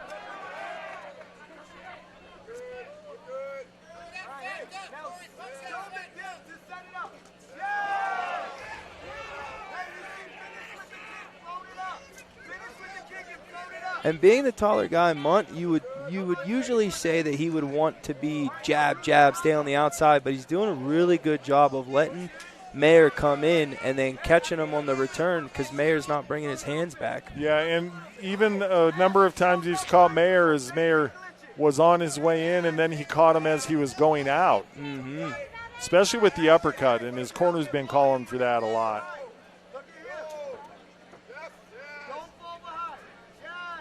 Mayer not quite as aggressive this round with the forward motion, but definitely the higher volume of the big two. Head kick from Munt.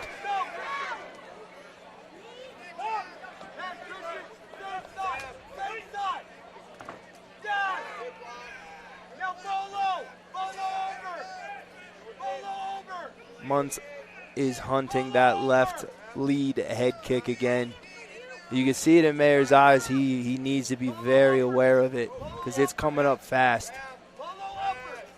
Good 1-2, one uppercut, big knee up the middle.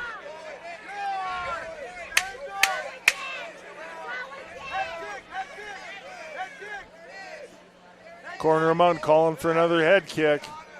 They want one Big more knee. before the round ends. Good skipping knee by Mayer.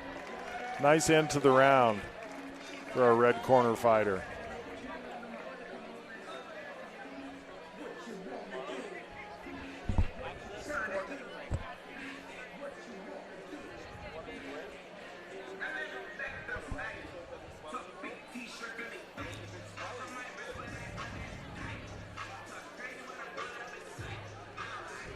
And the way that I see Munt changing angles, switching stances, going from southpaw to orthodox, that's beautiful. For, still early on in his amateur career, to be able to do that, that's that new generation, that it's just natural nowadays. Yeah, it really works a lot of very nice angles. And like you had noted, for being the taller fighter, really does nice inside work as well. Well, we could chalk that up to his fighting style, the Mexican fighting style. True enough.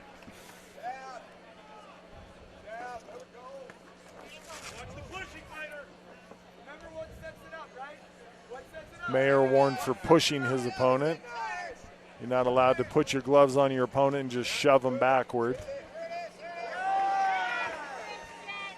Unless you throw it really, really hard. Right.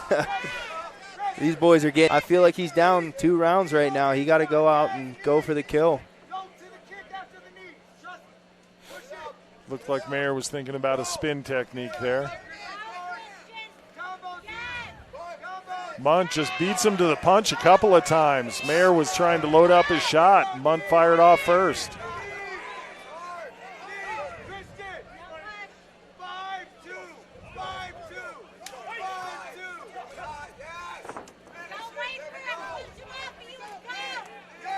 Oh, big hook by Munt.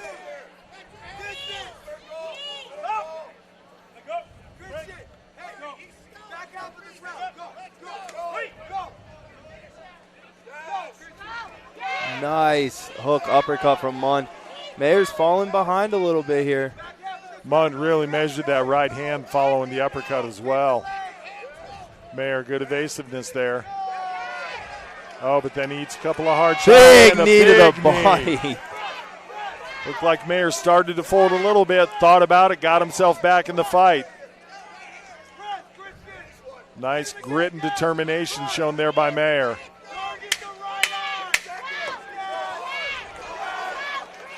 Oh, big stamp on the end of the round for Munt.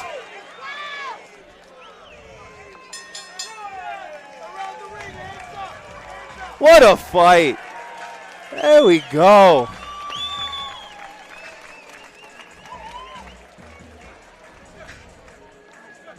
Very entertaining fighters. And good on Mayer to stay in there, keep fighting, bite down on his mouthpiece, and to just keep charging forward.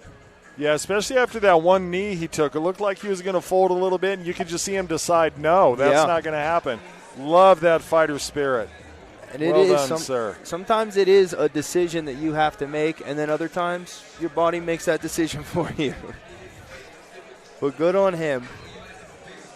Yeah, Donald Cerrone used to talk about that. He'd say, sometimes I'd just be like, not tonight. Yep. There was more to that statement, but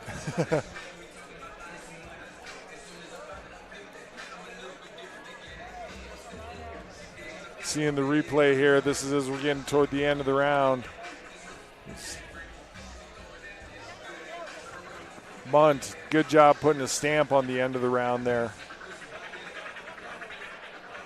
And here we go for the official announcement. B-Rad has the word. Ladies and gentlemen, after 3 rounds, we go to the judges' scorecards. All 3 judges score this bout 27-30. Winner by unanimous decision, Christian Gordo! Congratulations, Mr. Munt. Goes home with the victory. That's a good way to roll through the weekend. Fight fans, we're going to take about a 4-minute break.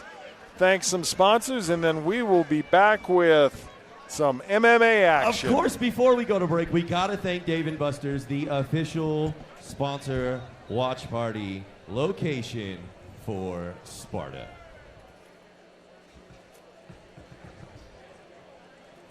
Make sure you guys visit all of the merch stations. We got a Adam V. Hill Unbreakable Ministries merch table in the back over here. We got the Sparta merch table in the building. Go see the monster table. They're giving away free monsters. Don't touch the sugar-free. They're mine.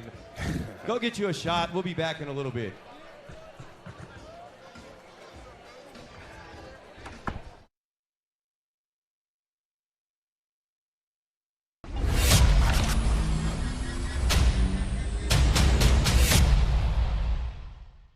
What's up, Sparta Nation? We're gonna take a ride today in this brand new 2026 Bronco. Everybody knows the best place to buy a Ford is gonna be at Maroney Ford up in Longmont. They're our go-to sponsor as well. We grab all of our company vehicles from them. They are great to work with, amazing with financing, and they can cut you the best deal. Come on, let's take a ride. Your experience with Maroney is always gonna be a great one. They never high pressure you into anything.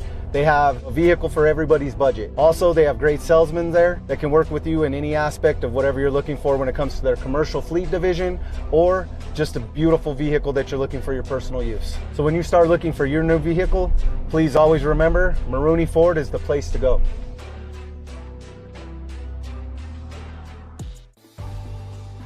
What's up, Sparta Nation? Welcome to the brand new Sparta Med Spa. It's open. This is my business partner, Dr. Gregory McLean, and we are very excited to introduce TRT, weight loss, and sexual enhancement. We're super excited to have you join us and have this new journey for your health benefit. Not only do we have weight loss, but also the testosterone replacement and sexual enhancers for the needs you have both in the bedroom and in the gym. One of the biggest reasons that we wanted to get into this space is we have so much passion for people's health. I personally went through it after a severe accident almost 5 years ago. Finding my way back through hormone replacement was so key and so important. It was very important that we found the right provider. My business partner, Dr. Gregory McLean, has so much experience in this field. I'm gonna let him talk a little bit about the importance of actually having a doctor instead of a provider. Absolutely. So physician-directed medical weight loss as well as physician-directed hormone replacement is absolutely key. You need to have someone who understands the pathophysiology associated with whatever it is you're doing with your health care. There are stigmas out there. You can go to these other shops, fly by night, not understanding what's going on with your body. But here, we take an individualized approach, building a program specialized for you and the desires you have and needs to have met by this clinic. Right now, we're offering 10% for all new patients that are signing up. Click the link below.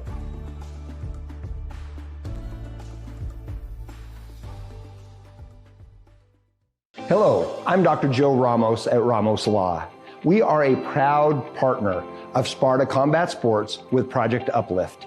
We are so pleased to be invited into this partnership and help contribute to our community and everything in it. We do what we do for the community and for the people who are part of it. And again, we're so thankful for this partnership. We look forward to serving you and going on this journey with you. Thanks again. I'm Valerie Beltran. I'm owner and broker at Colorado Casas Realty. We're located in North Glen, Colorado. We just want to say a big shout out to Jeremy and everybody at Sparta for the beautiful designs that they did on our windows. We're so happy. They did all of the design on the windows on the outside of the building and on this one on the inside.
to go get my dinner. I'll let you anytime.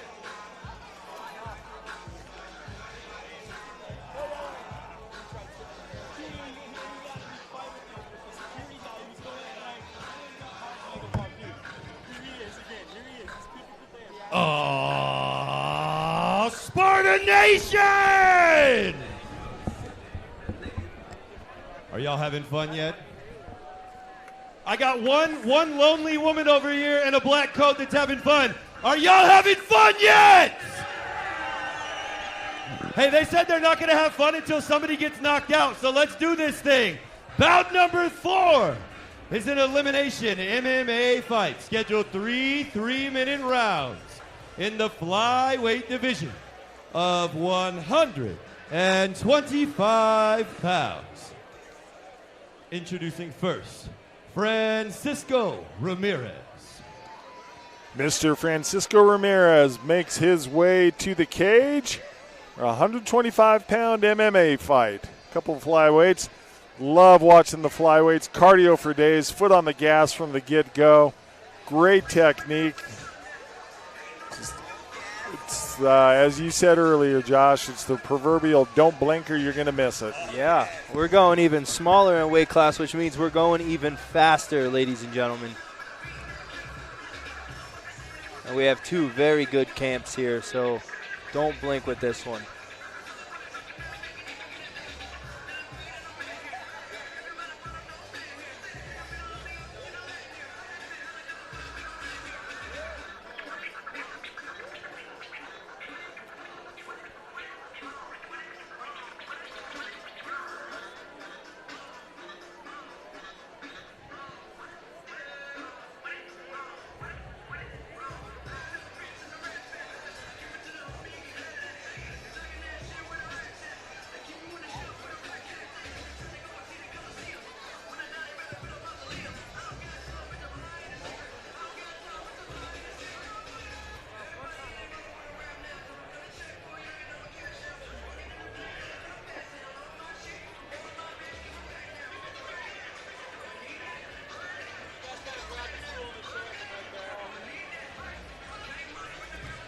Mr. Ramirez makes his lap. And fighting out of the red corner, Marcus Kemp. Mr. Marcus Kemp representing Victory MMA, Colorado Springs camp.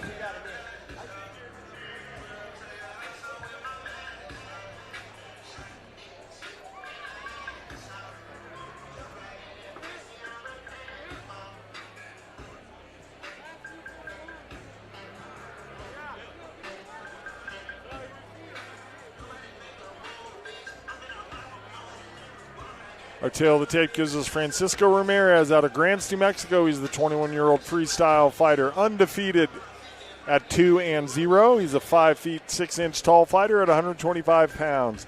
Marquise Kemp is the Colorado Springs fighter, a little bit the elder at 25 years old, makes his debut.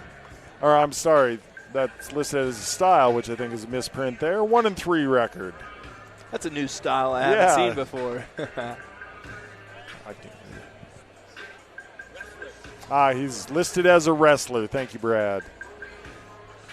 B-Rad, we got to work on your wrestling there. Is that what that was? That's what that was. Yeah, you can't mess those gators up. Those things are beautiful. Former UFC fighter Malcolm Jamal Smith in the corner of Marquise.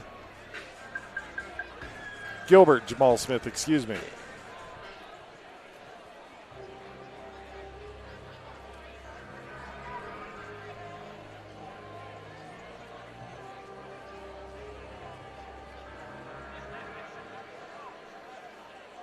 Ladies and gentlemen, fighting out of the Mike Maroney Ford of Longmont blue corner.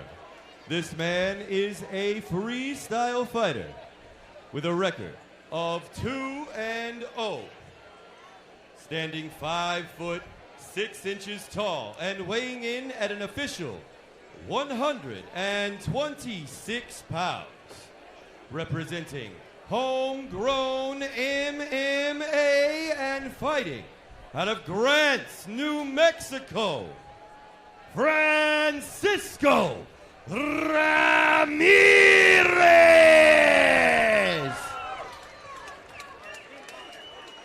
And fighting out of the Ramos Law Project Uplift Red Corner, this man is a wrestler with a record of 1-3, standing 5'6" tall and weighing in at an official 126 pounds. Representing Victory MMA and fighting out of Colorado Springs, Colorado, Marquise Kim. And when the action takes place, third man in the cage, Armando Castro. Fighters, you were given instructions. Fight clean. Obey my commands at all times. Protect yourself at all times. Touch him up. Back to your corners. Ramirez has the blue tape on his gloves. Kemp with the red tape on his gloves.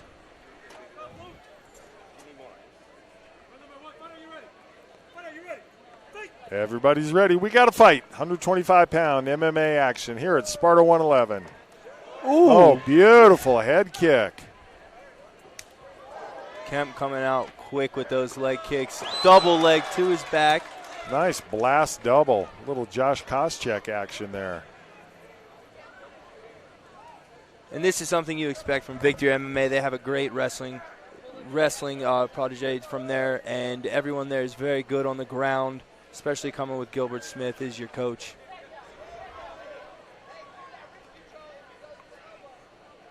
Looks like he got a Dagestani handcuff there, yeah. This is a very uncomfortable position to be in right now if you're Ramirez. Trying to use the cage to try and bridge off. Yeah, Ramirez really wants to hold on to that left arm because if not, Kemp going to try to light him up with some ground and pound if he doesn't. But now that he's out of that Dagestani handcuff, we want to see frames. Good job framing, pushing that arm back.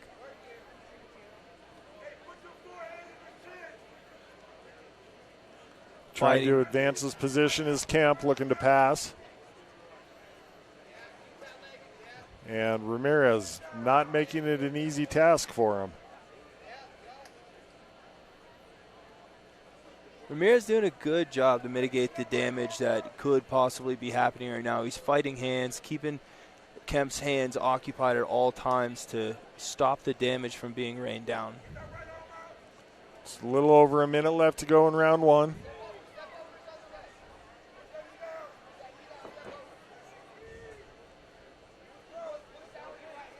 And retain full guard as Ramirez. Good job by Kemp, lighting him up. It's trying to set up the armbar off the bottom as Ramirez. Kemp wise to it. Gets in some good shots. These are some of his best punches of the fight so far. Big hammer fist coming down.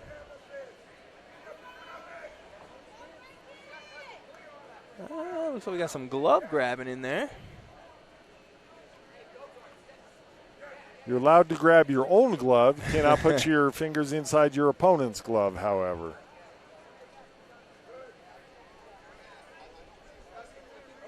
You see Kemp got a good staple on that bottom leg, making Ramirez only really have one option, one way to go. 10-second clackers sounded, looking to close got the in rear choke naked is choke. Kemp. Does he have it in time? 1 second to go. Ooh, saved by the bell. Good job. That was tight.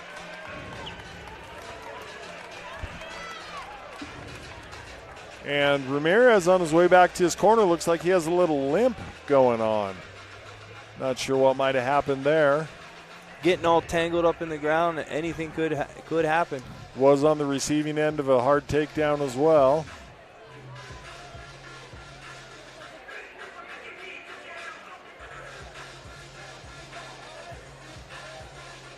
Replay shows the heavy ground and pound by Kemp.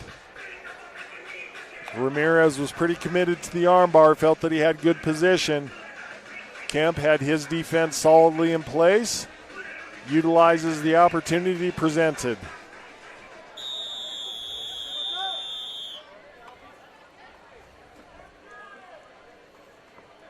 And just kind of a tale of two different tapes here from the demeanor of both gentlemen in each corner.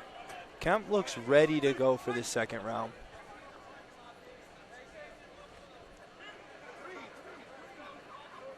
Both men feeling each other out at the start of this round. Big down the pipe hook finished with Kemp. Big punches. Hard exchanges, but Kemp just landing the cleaner of the two. 3 beautiful jabs in a row by Kemp, and then a big double leg. And I think I see a pained look on Ramirez's face on being on the receiving end of that takedown. Yeah, this might be done right here. It doesn't look like Ramirez. I thought he tapped, yep. Yeah. Yeah, Ramirez tapped there. I think he was hurt on the takedown. Looks like maybe he's grabbing a rib.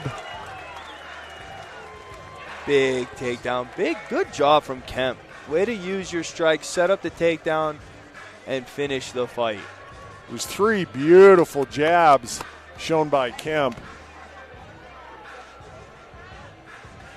Just really jacked back the head of Ramirez. There's 1, 2. And easier said than done, especially when you're in there compared to us being out here watching. But if he would have kept it on the feet, we would have saw something very dangerous. But go to your bread and butter. And yeah, that's a tap right there to strikes. Well done, sir.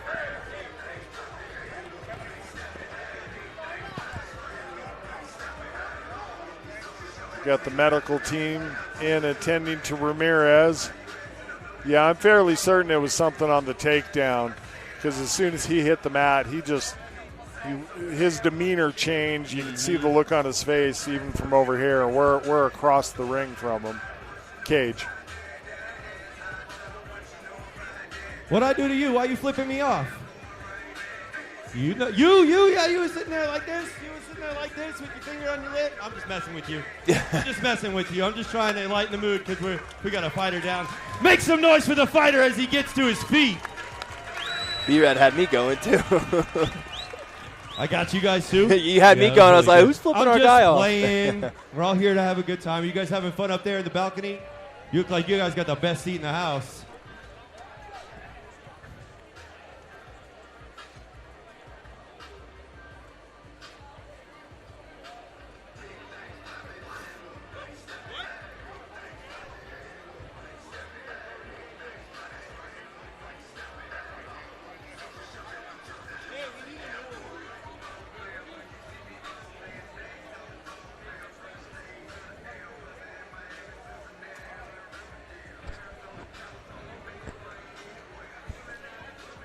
Now seems like a great time to pay some bills.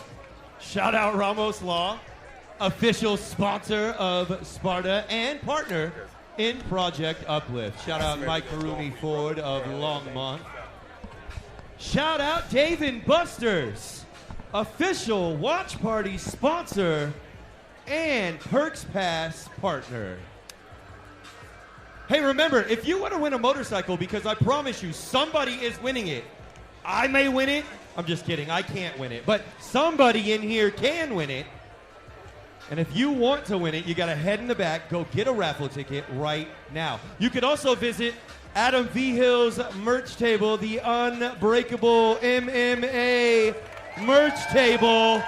Who's ready for that main event tonight? USA. We'll do that later. All right. Ladies and gentlemen, referee Armando Castro has called a stop to this fight at 36 seconds of the second round.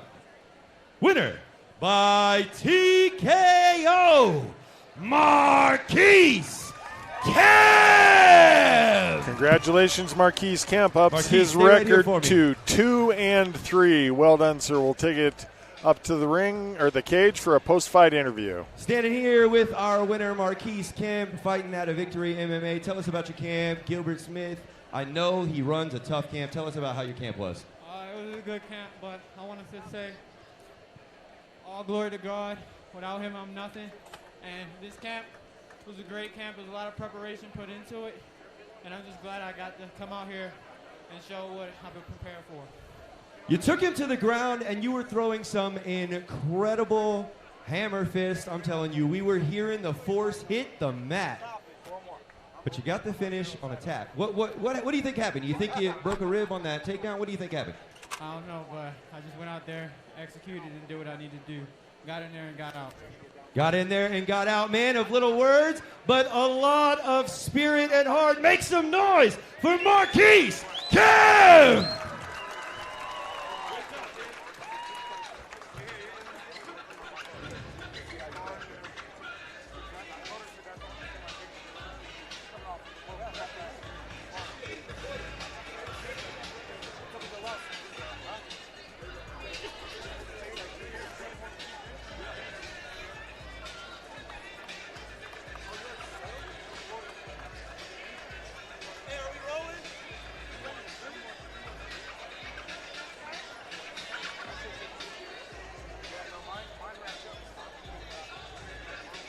Ooh. Ladies and gentlemen, as I slowly make my way over to the ring, because I'm old and broken, bout number 5 is an elimination kickboxing match.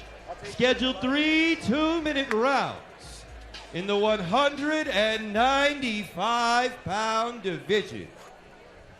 Introducing first, fighting out of the blue corner, Lamar Roberts. Couple 195-pound kickboxers making their way to the ring. Lamar Roberts on his way.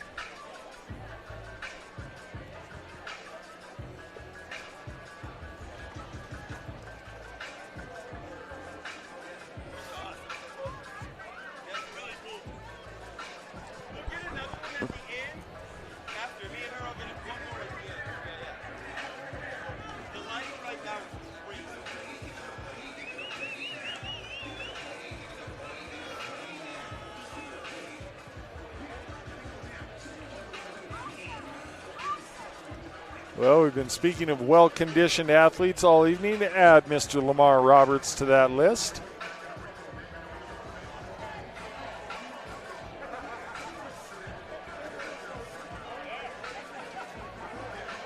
Oh, yeah, Mr. Roberts in shape. Put in the work for this training camp, no doubt.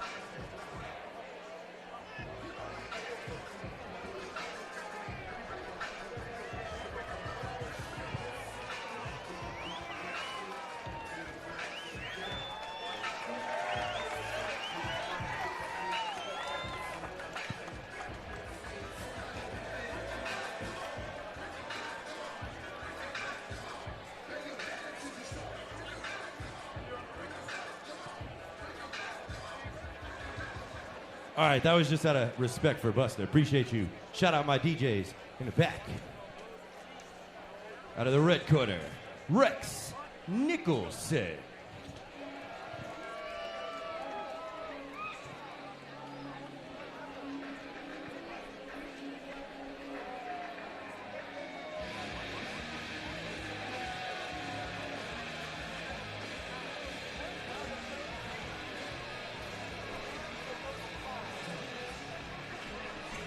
High altitude martial arts. And we have making their way to the ring again. We have another Black Sheep gym versus high altitude gym fight.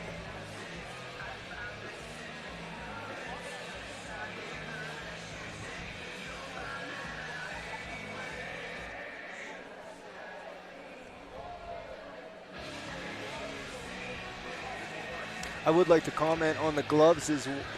We got our tail of the tape here. Lamar Roberts out of Colorado Springs. He's the 23-year-old Orthodox fighter, makes his debut at 5 feet 11 inches tall, 192 pounds. His opponent, Rex Nicholson, from Denver, Colorado, He's the 21-year-old Muay Thai stylist, also a debut fighter, 6 feet 1 inch tall, 193 pounds. You were making a comment about the gloves? Yeah, just I wanted to comment on the quality of the gloves. Usually in local promotions, they skimp on the gloves, but these gloves look very good. I like them. Good eye from a pro fighter.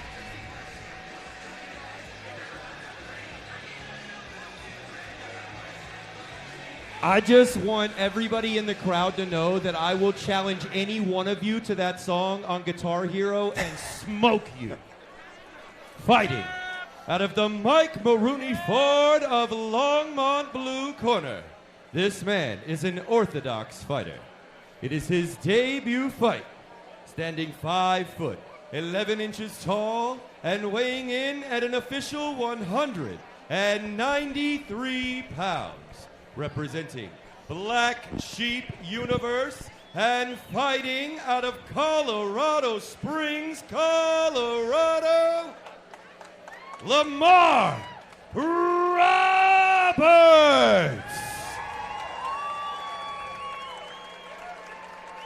And fighting out of the Mike Maroney Ford of Longmont Blue Corner. This man is a Muay Thai style fighter. It is his debut fight, standing 6 foot, 1 inches tall, and weighing in at an official 194 pounds. Representing high altitude martial arts and fighting out of Denver, Colorado, Rex Kwando Nicholson!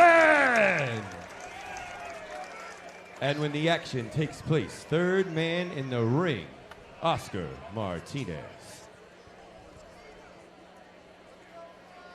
Gentlemen, you've had your fighting instructions. I expect a fair, clean fight.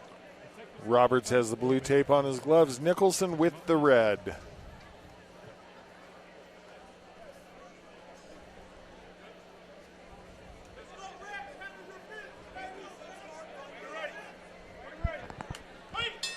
Here we go, 3 rounds. Ooh, Roberts with a big kick to start off. These guys are moving fast for 195ers. Lamar has Nicholson rocked just a little bit early. Nicholson looking to answer back now. Kickboxing, so minimal clinching allowed.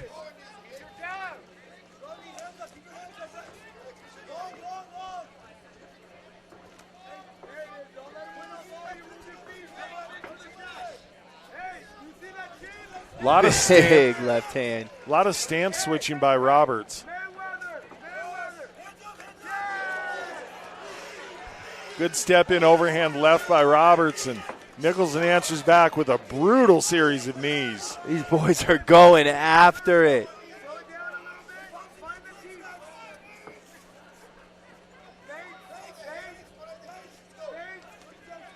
See if conditioning becomes a factor if they elect to try to keep this pace. And that's one thing to be careful about. Roberts is definitely in great shape, but someone who is built as muscular as that, and with that being explosiveness, being a big tool, it is something that you have to be careful of, not exerting too much energy too soon. Have to manage the gas tank, yes, sir. Nicholson doing a very good job anytime we get in the clinch to land knees. Yeah, Nicholson listed himself as a Muay Thai fighter, and you can see that in the clinch work. Investing in the body early.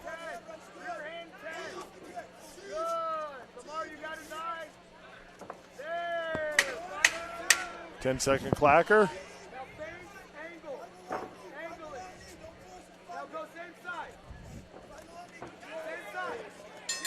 Oh, both of them with big swings and misses. Nice evasiveness out of each fighter.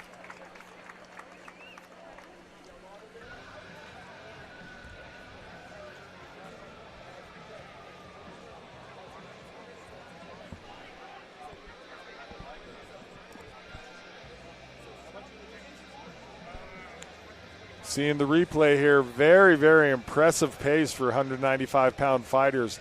And they kept that up through the entirety of the first round. And again, we talked about the Muay Thai prowess of Mr. Nicholson being shown off every time he gets in the clinch. It's where a lot of Thai fighters really excel, is within the clinch. And that's just putting, like we like to call it, water in the basement. I don't want water in my basement. And most of us don't.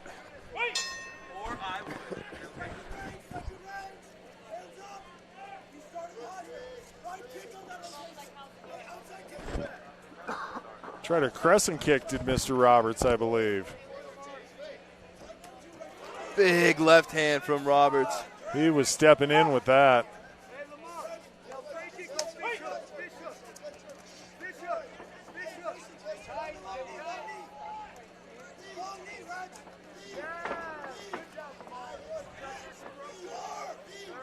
Every time Roberts looks like he's going to get off a really nice combination, he ends up closing the distance, and Nicholson wraps him up and throws hard knees right there.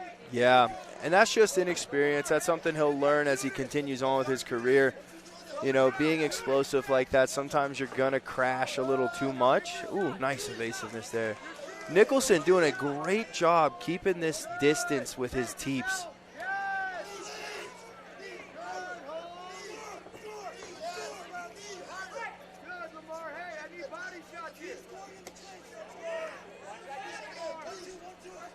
Nicholson back to the teep.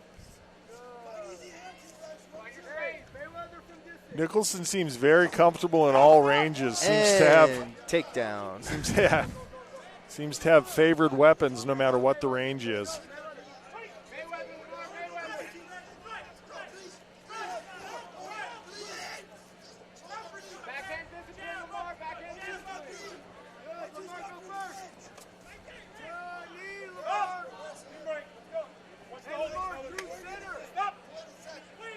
Oh, tied up in the rope. That could have been bad. Nicholson going to the body again.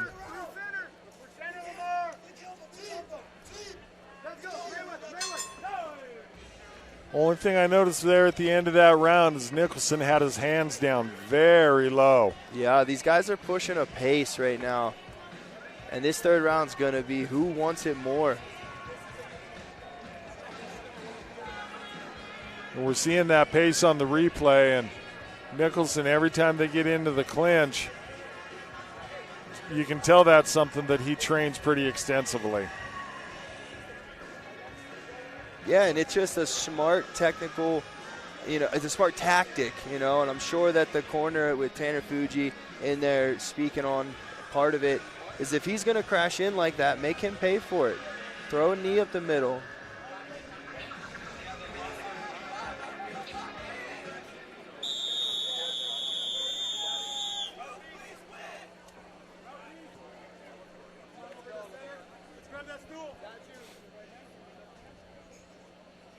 And our third and final round here.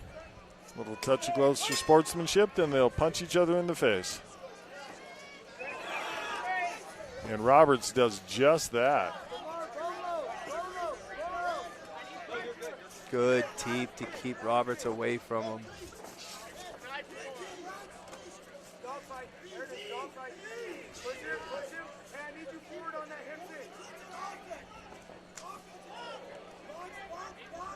When they're at a distance, Nicholson really does a nice job of utilizing long-range weapons. Really takes advantage. A lot of fighters that have a reach advantage don't use it advantageously. No such problem with Nicholson. Yeah, I have fallen into that trap myself, being a longer guy. And if you can use it like the way Nicholson's doing, it's going to make you very advantageous for your fight. Deep breaths from Roberts. Starting to show the mouthpiece a little bit. Minute left in the fight. Nicholson with a nice jab uppercut combo.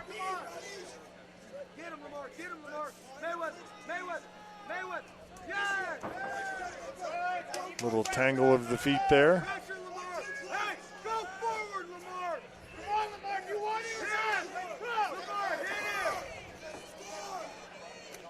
Corner of Roberts told him to go forward, and Nicholson met him with the knee as he did so.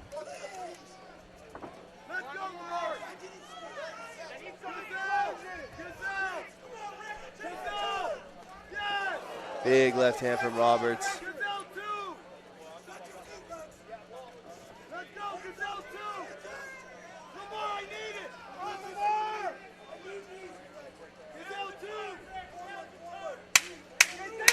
And 10 seconds left. Who's going to go for it?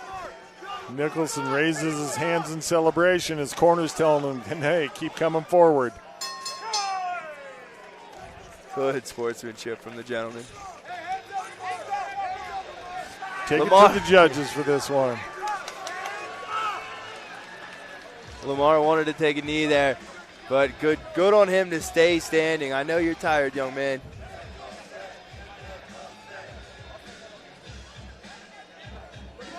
Both gentlemen left it out there. Great match.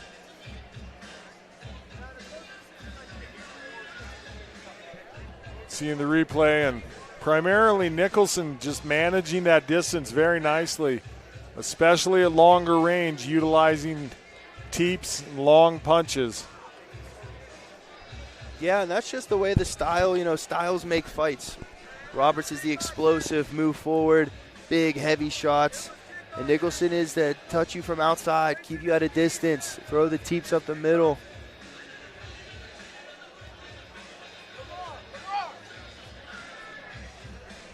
And it must be a lot closer than we think.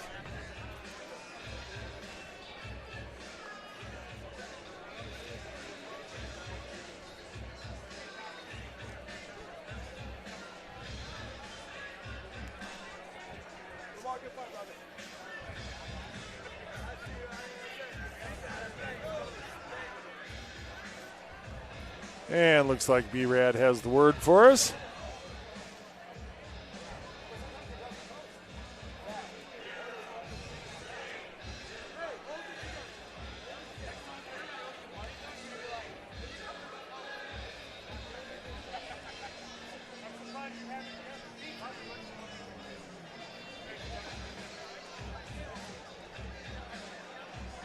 Ladies and gentlemen, after 3 rounds of combat, we go to the judges' scorecards.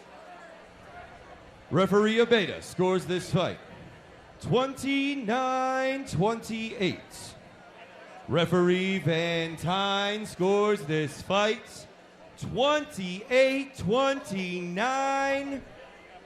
And referee Mills scores this fight 30-27. Winner by split decision, Rex Kwon-Do Nicholson! By split decision, congratulations, Mr. Rex Nicholson. Hey, Rex, representing high altitude martial arts, hang out goes with me, boss. home with the victory. Rex, come here. Once you're done saying thanks to the coach or whatever, whatever you got to do, I don't know, pay your respects. I'm not a fighter, I talk. My face is pretty.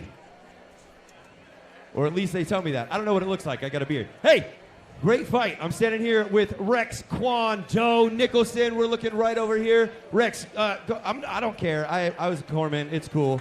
Tell us about your fight camp, man. You guys look great. You look like you could go 2 more rounds. Do you have anybody you want to thank real quick? Tanner Freeze-Fuji is a hell of a coach. And I just wanted to also thank God. Hey, Tanner, he's breathing heavy. He says he needs to do a couple of laps tomorrow. I don't know. He gets a day off. Okay, but then the day after that, you're running. Make some noise for Rex Kwon-Do Nicholson! Hey, I don't want this.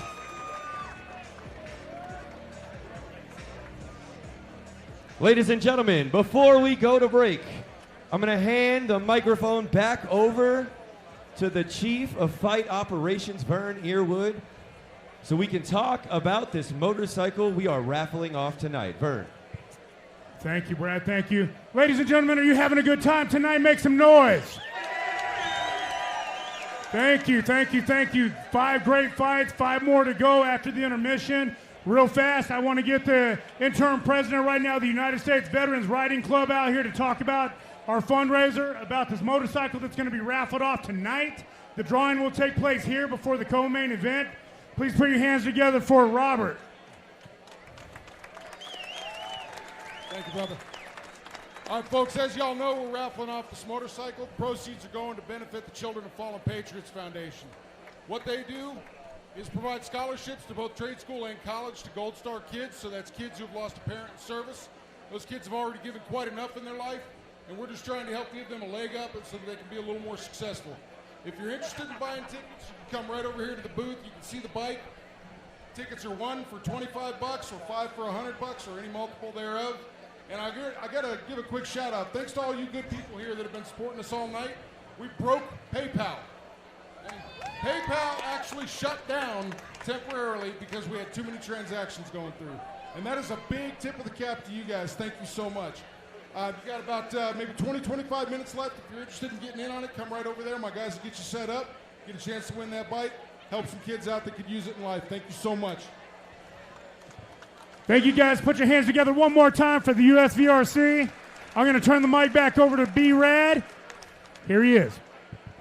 All right, ladies and gentlemen, right about now is a great time to go to the bathroom, get something to eat, get something to drink, smoke a cigarette. I'm just kidding. We don't promote tobacco use, but whatever you're going to do, I don't judge you, but you have 10 minutes to go do whatever the hell you want to do. But be back here in 10 minutes for our main card. Fight fans, you heard them. We're taking a 10-minute intermission, and then we will be back with the main card, including a world title fight.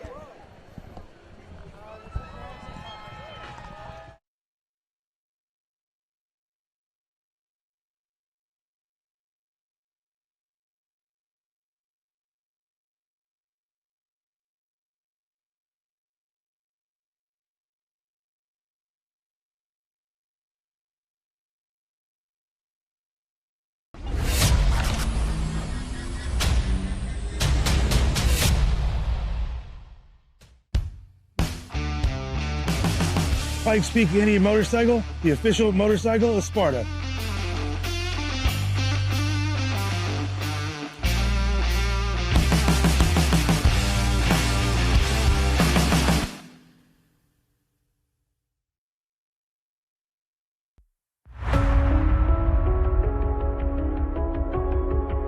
In 2017, Adam Unbreakable V-Hill saw it all coming together. He was an undefeated welterweight on the rise, making his mark fighting for Sparta. People were noticing. Adam was booked on Dana White's Contender Series and a chance at the UFC.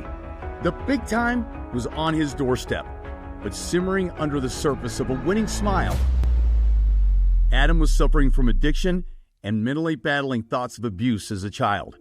It led to self-loathing and reckless behavior. And I remember I was with a family member, and they said, well, if you drive, I'll buy, right? And I remember hearing that, and I'm like, okay. So, making plans to go into the night. So I drove up to a stop sign, and I remember there was a park in front of me and a church to my left. And it was just, I can picture it right now if I was still in the car. And this is the first time that I heard the presence of the Lord, right? And the Lord said, your way or my way. So I was like, well, Lord, at the end of the weekend, I think it was like Martin Luther King Day or something like that.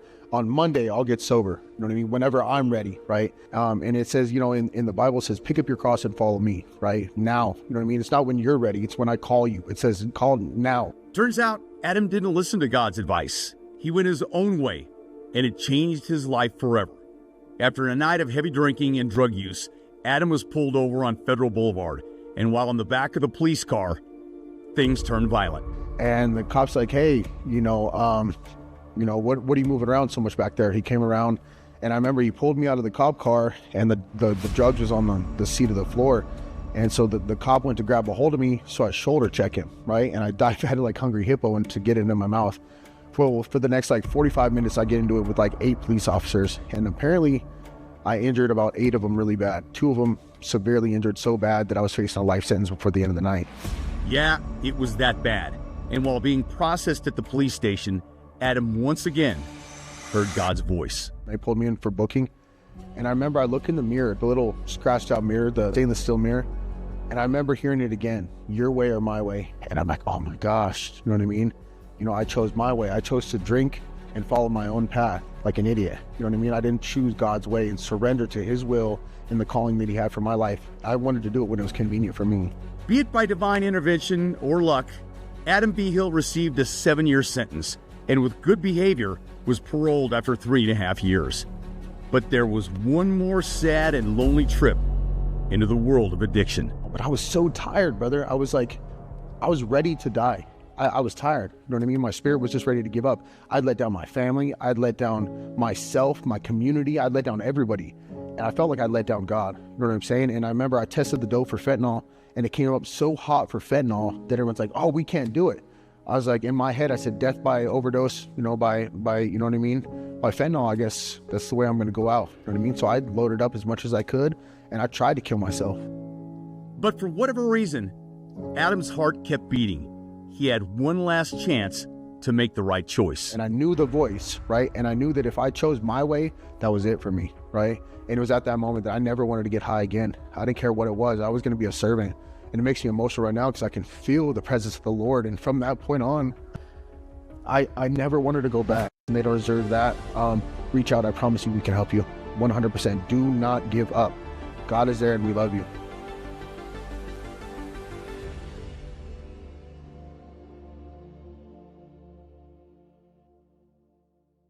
Hello, I'm Dr. Joe Ramos at Ramos Law.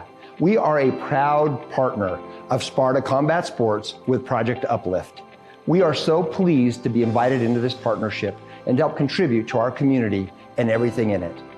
We do what we do for the community and for the people who are part of it. And again, we're so thankful for this partnership. We look forward to serving you and going on this journey with you. Thanks again. What's up, Sparta Nation? We're gonna take a ride today in this brand new 2026 Bronco. Everybody knows the best place to buy a Ford is gonna be at Maroney Ford up in Longmont. They're our go-to sponsor as well. We grab all of our company vehicles from them. They are great to work with, amazing with financing, and they can cut you the best deal. Come on, let's take a ride. Your experience with Maroney is always gonna be a great one. They never high pressure you into anything. They have a vehicle for everybody's budget. Also, they have great salesmen there that can work with you in any aspect of whatever you're looking for when it comes to their commercial fleet division or just a beautiful vehicle that you're looking for your personal use. So when you start looking for your new vehicle, please always remember Maroney Ford is the place to go. Hey guys, here at Sparta Auto 360, we love to customize vehicles. We threw a tuxedo top on the top of this brand new 2026 Tahoe AT4. We took a piece of black PPF, ran it through here, did the entire top. We tinted the back windows. We're getting ready to knock out the 2 fronts as well. And as you can see, this thing is coming out beautiful. We're here for your automotive customization needs. Anything that you can think of that you want to do to a vehicle, tint, wraps, PPF, lowering, dropping, wheels and tires, we've got you covered here at Sparta Auto 360. Give us a click at the link below or scan the QR code and we'll get you ready to rock and roll this summer looking nice and tight in your ride.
Oh,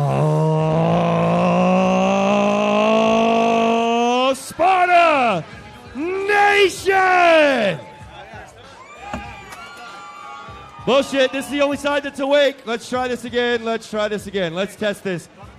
I'm going to get the noise levels for everybody right now. So if you're right here on this side of the building, make some noise!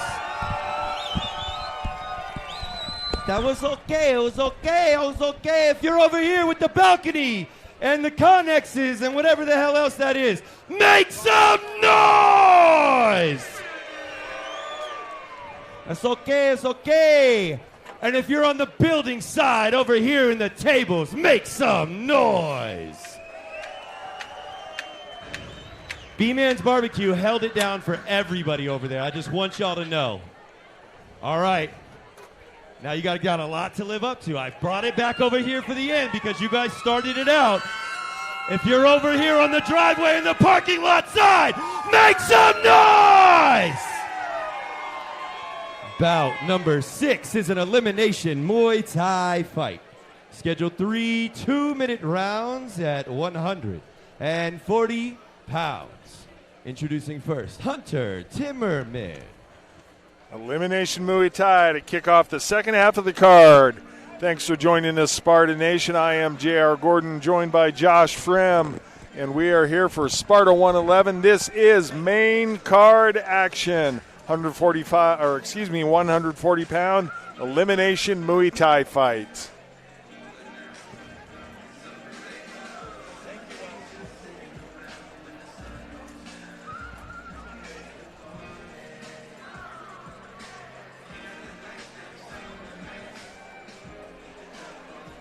Our first main card fighter, Hunter Timmerman, ringside right now.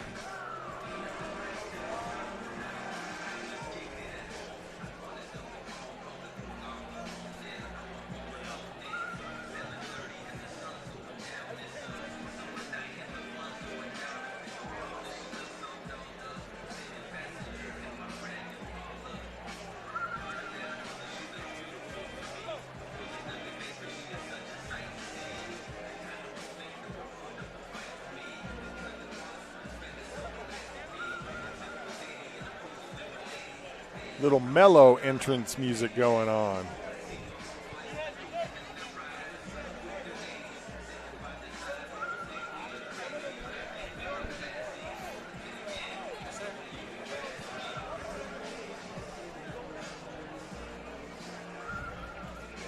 I say 10 out of 10 entrance music. That's my vibe right Go there. A with little that. R&B, keep the heart rate rhythm down, nice and relaxed.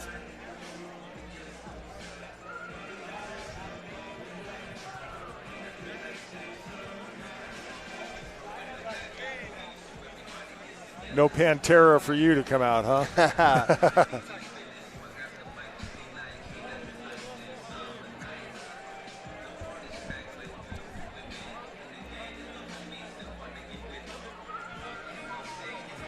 And fighting out of the red corner, Romeo Rodriguez. Mr. Rodriguez about to make his short walk to the ring.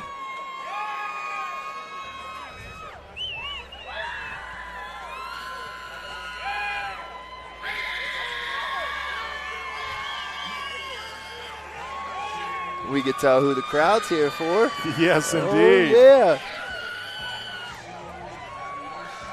Loudest cheers we've heard yet this evening.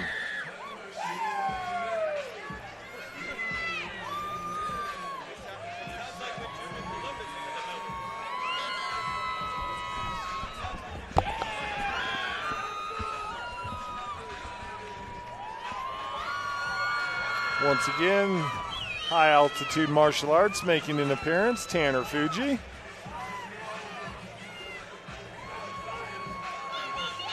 I am excited for this Rodriguez Muay Thai fight here. I do see him coming out sorry, of his you got our tail of the tape. Here Hunter we go. Timmerman out of Lamar, Colorado. He's the 23-year-old MMA fighter making his debut at 5 feet 7 inches tall, 141 pounds. Faces off against Romeo Rodriguez out of Aurora, Colorado. He's the 24-year-old Muay Thai fighter, also a debut fighter, 5 feet 9 inches tall, 138 pounds. You were saying you were looking forward to this one? Yeah, I see Rodriguez coming out of class every time I go in to do my mitt work with Tanner Fuji. And this kid has been putting in work, and he is a fun guy to be around, just always excited, always smiling, happy to learn things. And a debut Muay Thai fight right now as the crowd goes wild as he steps into the ring right now. That's such a fun feeling hearing your friends cheering for you. Oh, yes. We got the Zoe's Lounge on the back of the shorts.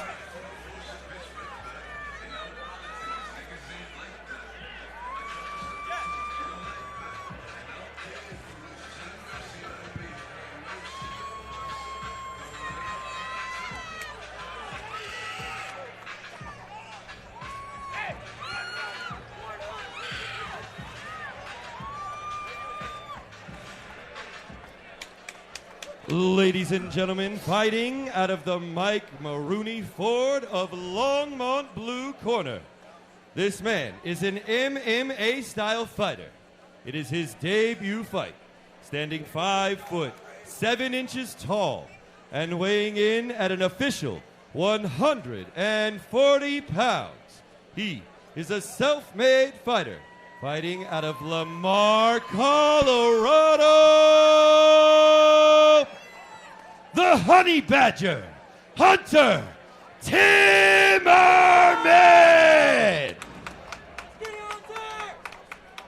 And fighting out of the Ramos Law Project Uplift Red Corner.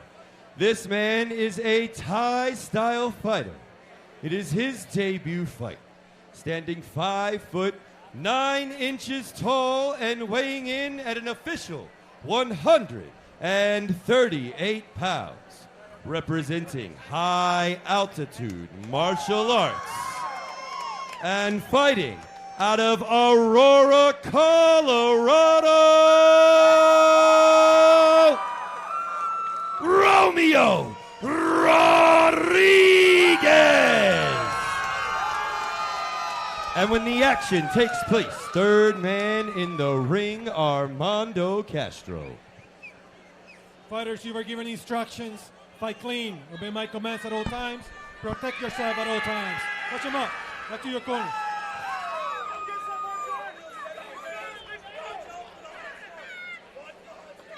Timmerman has the blue tape on his gloves. Rodriguez with the red. Everybody's ready. It's punchy, kicky, knee time.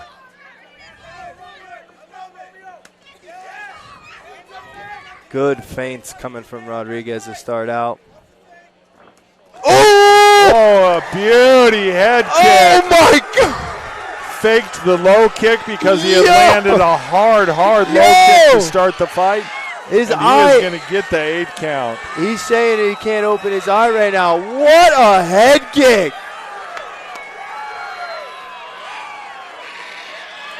And the crowd is going crazy right now. You could not draw it up any better.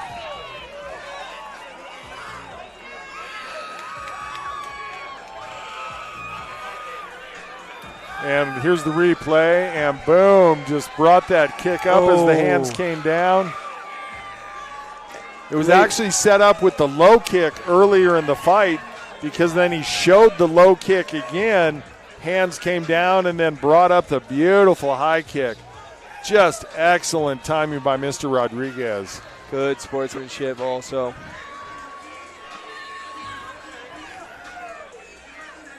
See if we can see that replay one more time. The fans have been itching for a knockout, and that right there, ladies and gentlemen, if that doesn't get you out of your seat, I don't know what will. Hook. Just beautifully timed and placed. Hook, cross, lead, leg kick to the head. Take it all in, Mr. Rodriguez. This is your debut. Enjoy it. Coach Tanner proud of his fighter. And he's saying they drilled that one a lot. Tarps off in the crowd here.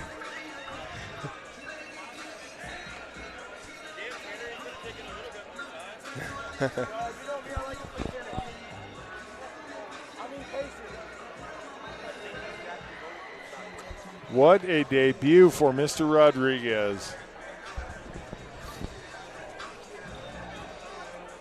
If you're going to start a career as a striker, no better way to do that.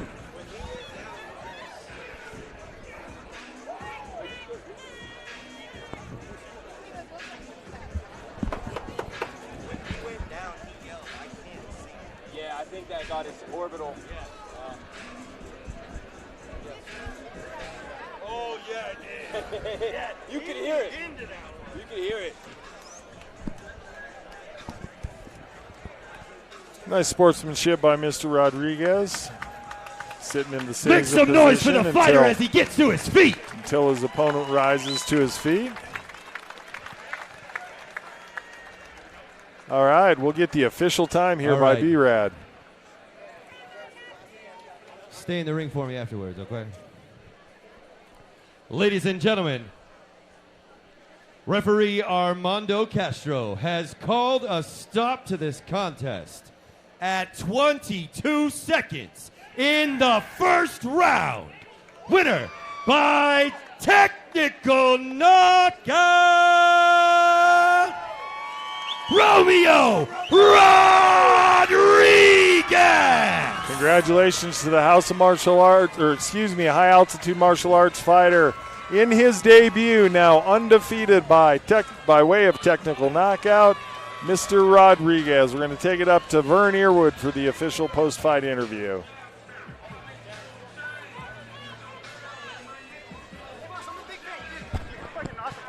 Yes, sir. Appreciate it, guys. Hey, good job.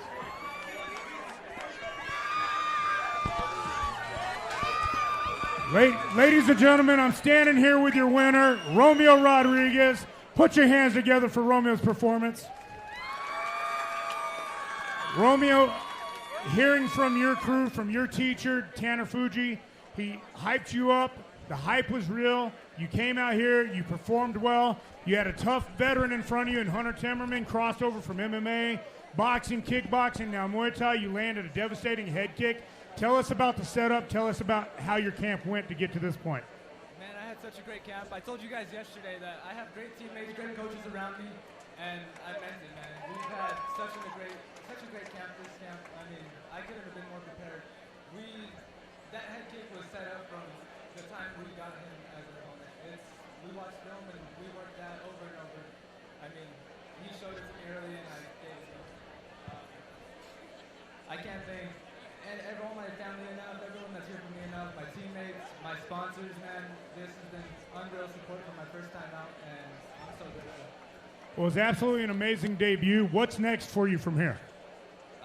Anything you guys give to me, man. I ain't never ran from nothing but the police, so give me Well, we'll definitely be in contact with your camp. We'll talk to your coach again. Great performance. We'll see you in here again, Romeo. Romeo Rodriguez! Post for your fans.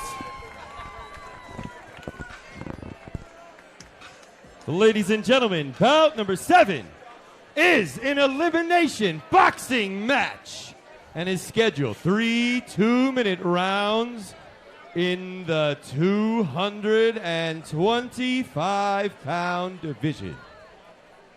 Introducing first, out of the blue corner, Alec Hinkleman. Mr. Hinkleman makes his way to the ring for our last boxing match of the evening. Takes place in the 225-pound division.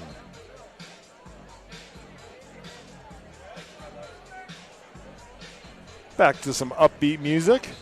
I need a towel to the ring, towel to the ring.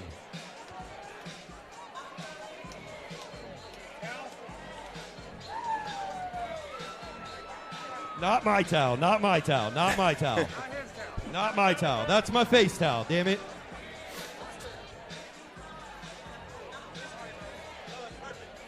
Not my face towel, babe. Maybe she thought it was for your face. Can't hire that kind of help.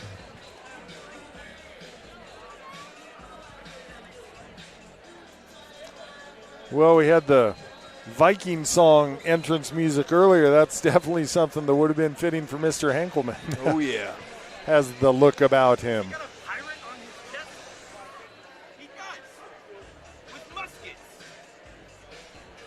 That's Captain Redbeard.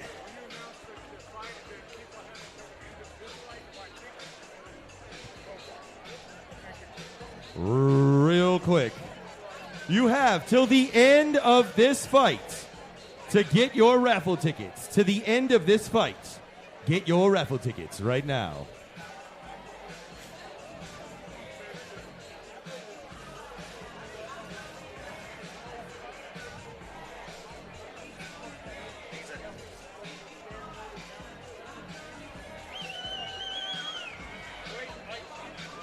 It's always exciting to have a boxing match mixed in. For sure. Sweet Science, one of my favorites. We could say that about your career. Always fun to have a bare knuckle match thrown in. Oh, yeah.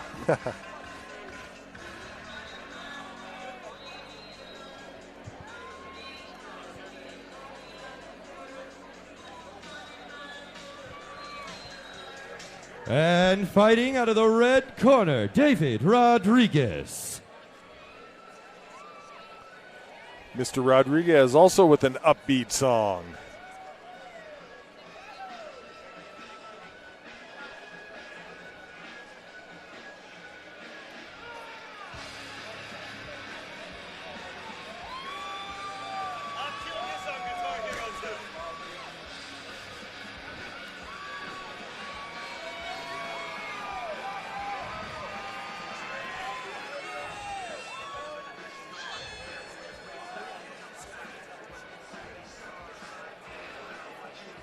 Our tail of the tape gives us Alec Henkelman out of Denver, Colorado. He's a 36-year-old orthodox stylist with a 1-1 record, 5 feet 10 inches tall, 220 pounds. Faces off against David Rodriguez out of Colorado Springs, Colorado. He, the 49-year-old striker, makes his debut this evening in boxing, 6 feet tall, 222 pounds. Just goes to show you guys, you can be older and still live your dreams. You can still go out and do what you want to do. 49 years old, making your boxing debut. Good for you. Karate champion. Amazing.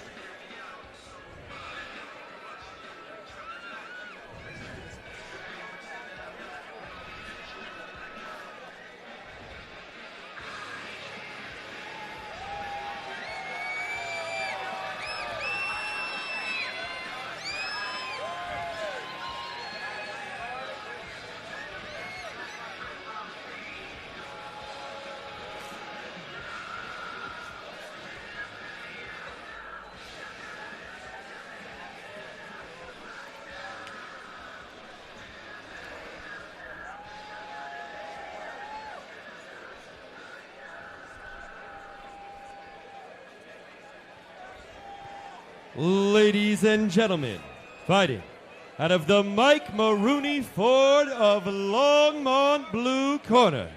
This man is an orthodox fighter with a record of 1-1.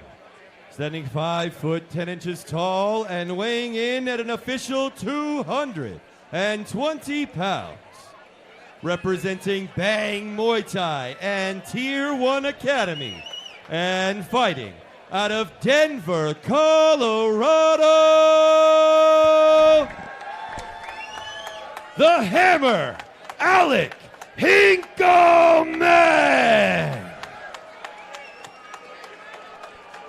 And fighting out of the Ramos Law Project Uplift Red Corner. This man is a striker.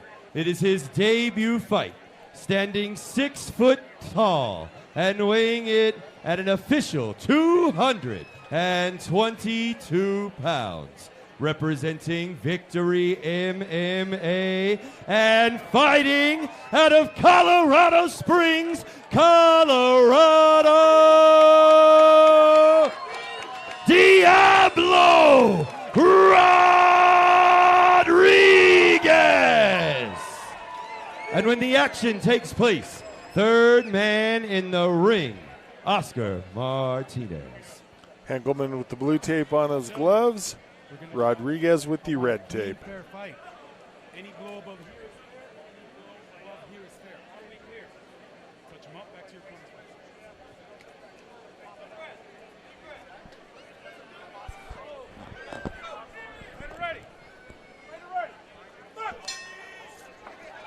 It's punchy time.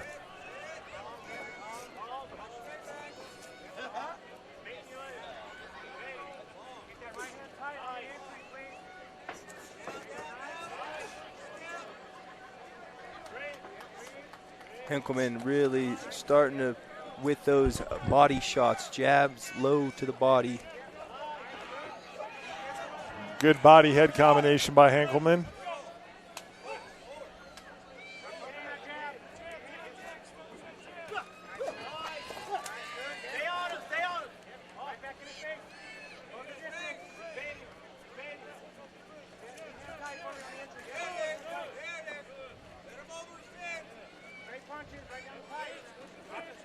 Oh, nice shot by Rodriguez. Quick twitch.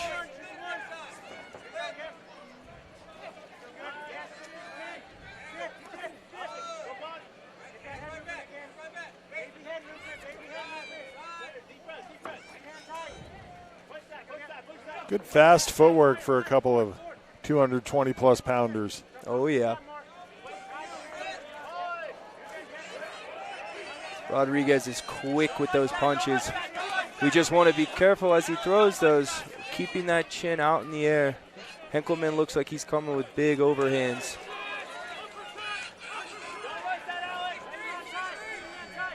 We already have blood.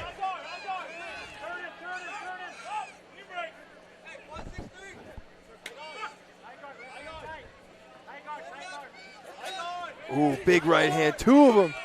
Yeah, Rodriguez, nice job splitting the guard and then going around the guard, both. Henkelman looks to answer back. Good job at the end of the round.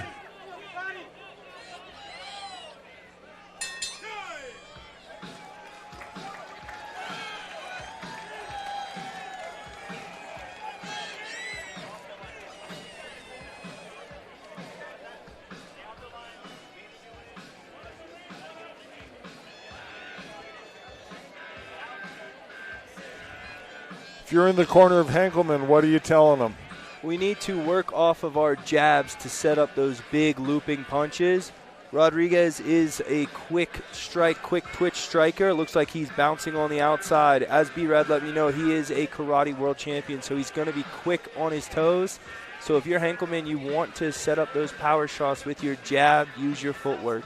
And if you're in Rodriguez's corner? Rodriguez, keep doing what you're doing, man. I would say tuck the chin just a little bit, but keep on what you're doing. Be quick to the punch. You're faster. Use your speed.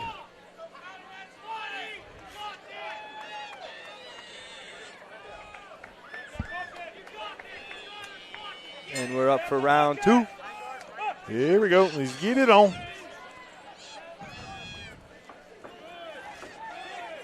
Henkelman made a bit of a beginner mistake coming out pushing forward with both hands. Really easy for your opponent to loop over the top if you do that.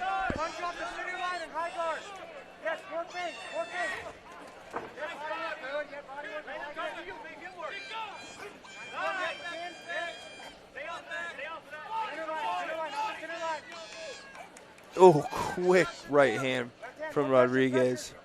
And that came off of his back foot.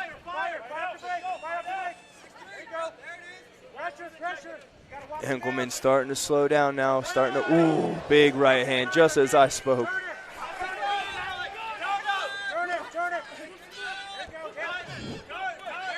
Big right hand from Henkelman.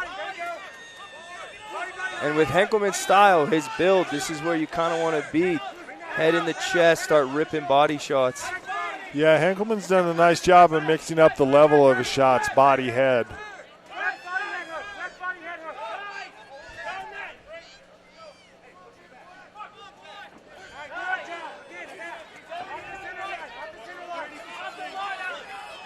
Rodriguez getting some clean shots off.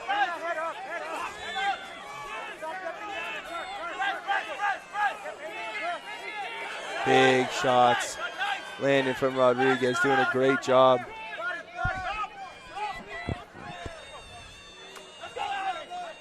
A lot of blood around the nose of Henkelman. Henkelman staying tough in the pocket 15 seconds.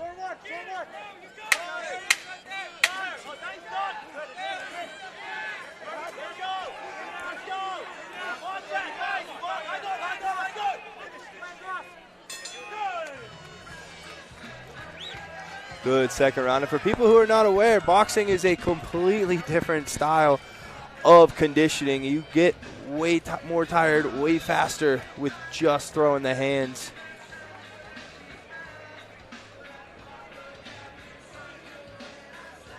A lot more accuracy from Rodriguez that round than we saw in round one.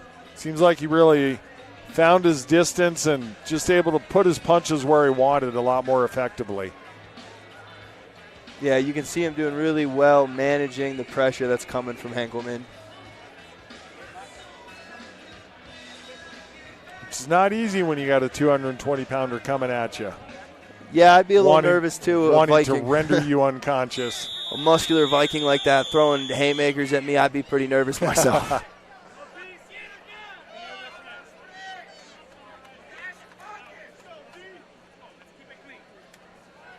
Here we go with the third round.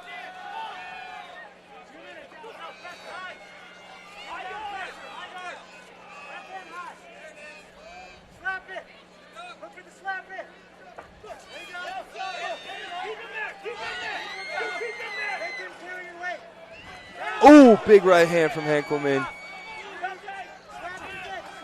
They're close to our broadcast position. You could really hear that one land. The thing is, though, if he would just throw some jabs before, like that, nice jab beforehand, he could get in there. Rodriguez is seeing these punches from the outside.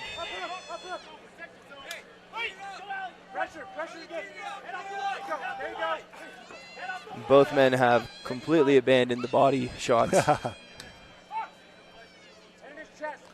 Yeah, definitely a lot of head hunting going on.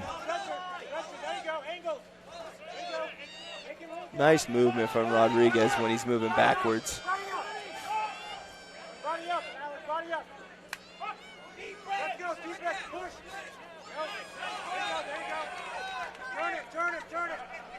Yeah, if either gentleman would participate in body shots, it might be advantageous to them, especially with how tired they are looking to get right now. But as you say that, they show that there is no interest in such a strategy. We are pugilists, and we are going to throw.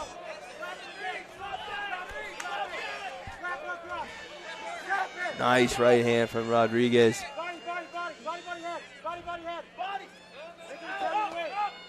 Corner of Henkelman calling for body shots.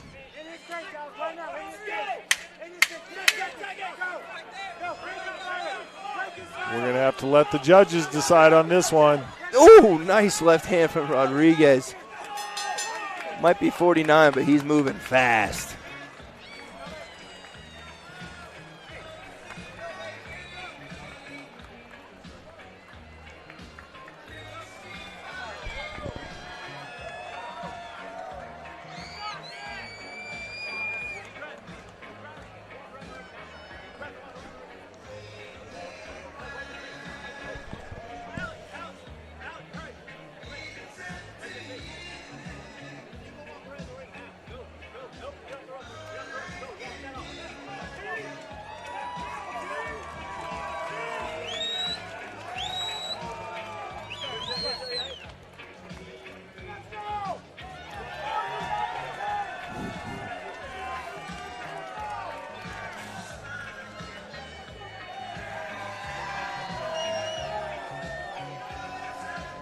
Big contingent of fans for Rodriguez.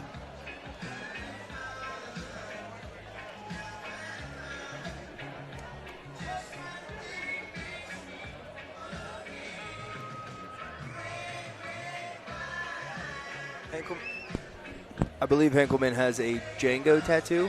Very cool. I think he's got a bunch of movie tattoos going on. Very cool. An aficionado, as it were. Oh, yeah.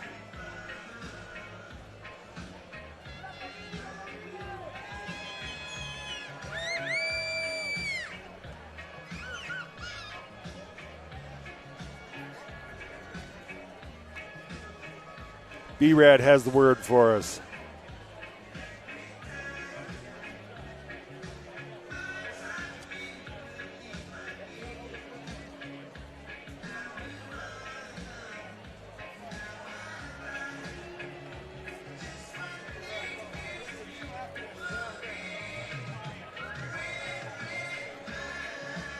Ladies and gentlemen, after 3 rounds, we go to the judges' scorecards.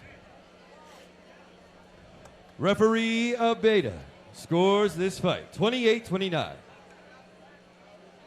Judge Van Tyne scores this fight 29-28. And Judge Mills scores this fight 28-29. Winner by split decision, Diablo Rodriguez. Congratulations, David Rodriguez goes home with the victory in his boxing match here this evening. Well done, sir.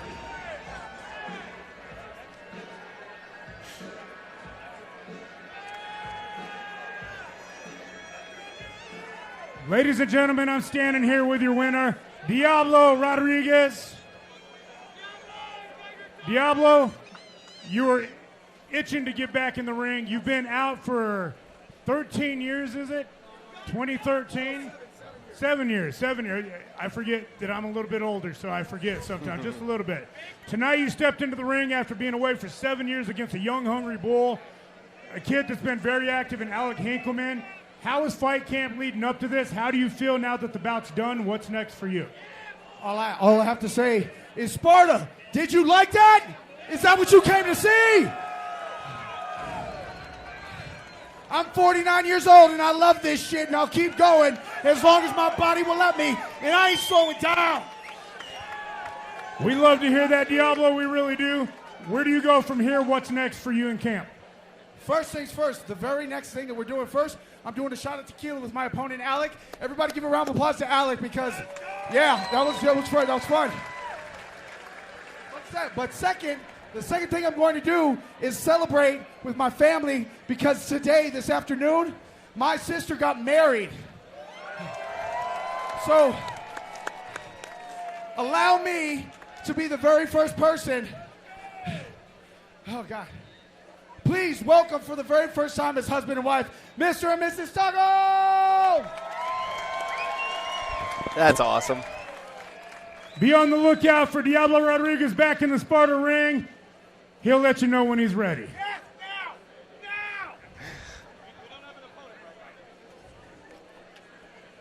Make some noise for Diablo Rodriguez!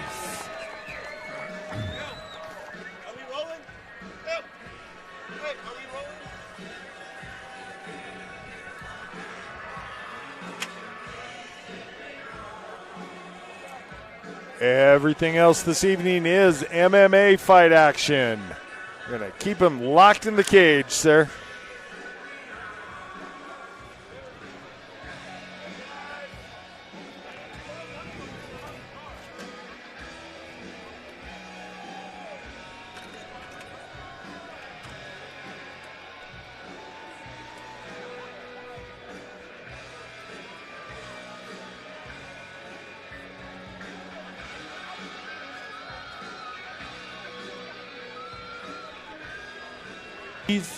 Ladies and gentlemen, it is about that time where I have to let you know that not a single nother fight is happening in that ring.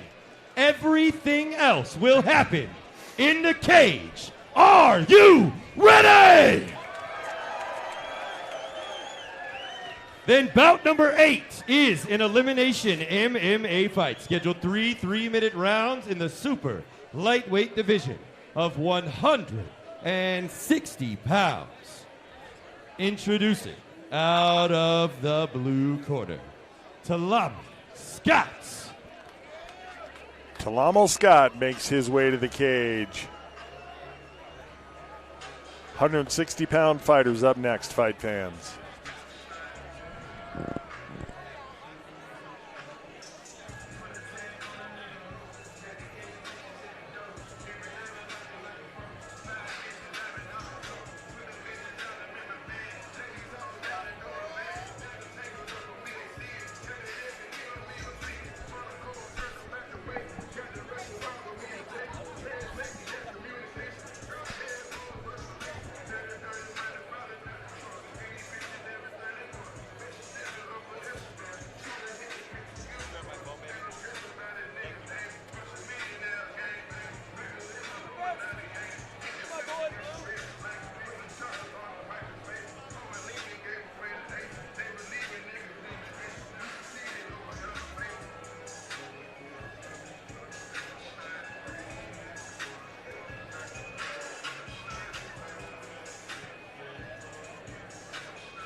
And fighting out of the red corner, Bruno Nicoletti.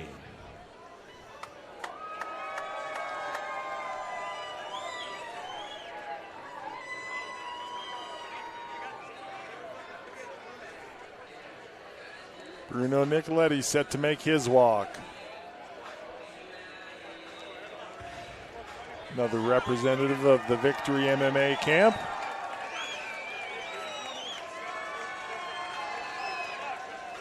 Very highly decorated wrestler is Nicoletti.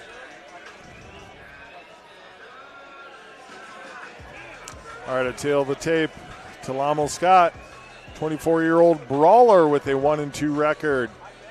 5 feet 7 inches tall, 156 pounds. Faces off against Bruno Nicoletti out of Colorado Springs. He's the 30-year-old grappler, as you mentioned. Makes his debut this evening, 5 feet 9 inches tall, 160 pounds.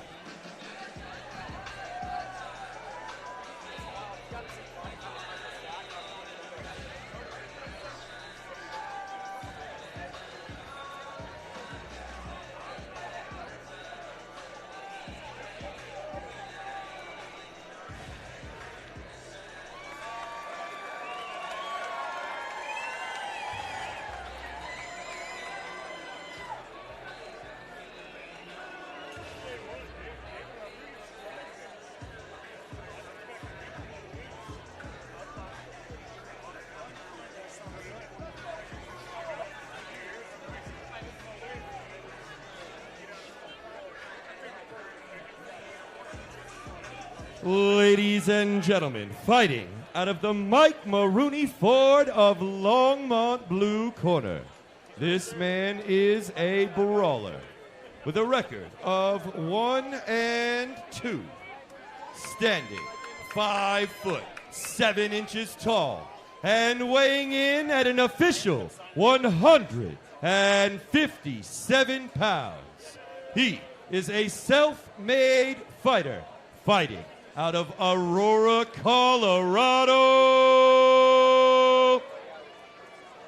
Tell him, War Ready Scott!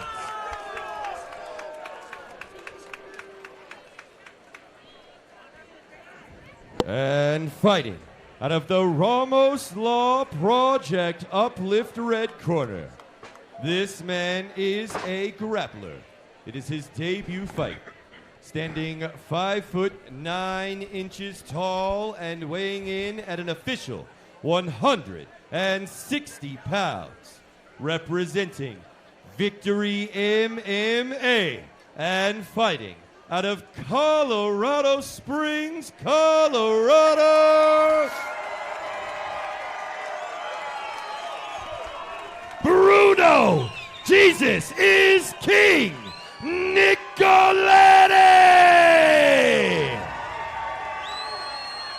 And when the action takes place, third man in the cage, Armando Castro. Fighters, you were given instructions. Fight clean. Obey my commands at all times. Protect yourself at all times. Push them up. Back to your corners. All right, here we go. MMA action. Scott with the blue tape in his gloves. Nicoletti with the red.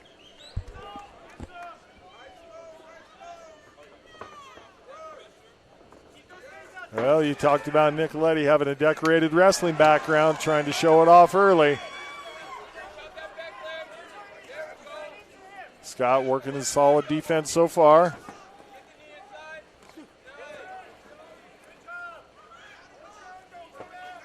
Nicoletti doing a good job pressuring Scott up against the fence. Hard exchanging knees, landing well for both fighters.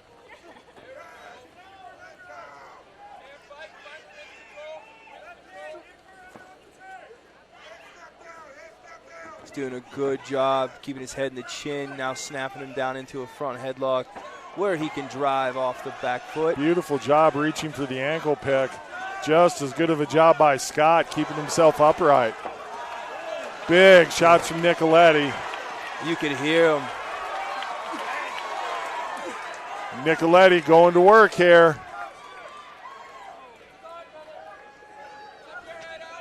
Scott pressed firmly up against the cage. Solid shots land for Nicoletti. A lot of power in those punches. Scott being warned he has to fight back. Nicoletti starts to unload. Oh, and it is all over. It.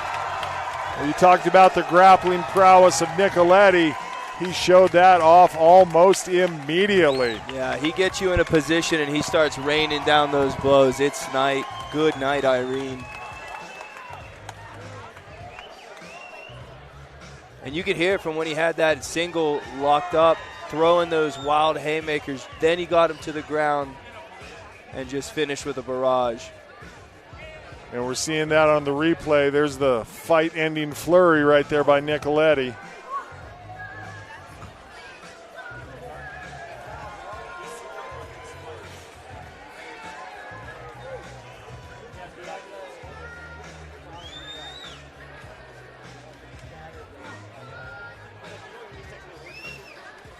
Good to see Scott back on his feet. And gentlemen, make some noise as the fighter gets to his feet.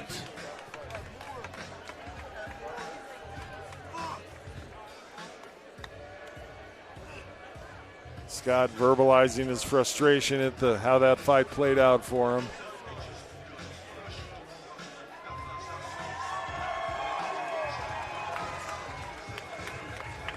Adulations from the crowd for Nicoletti.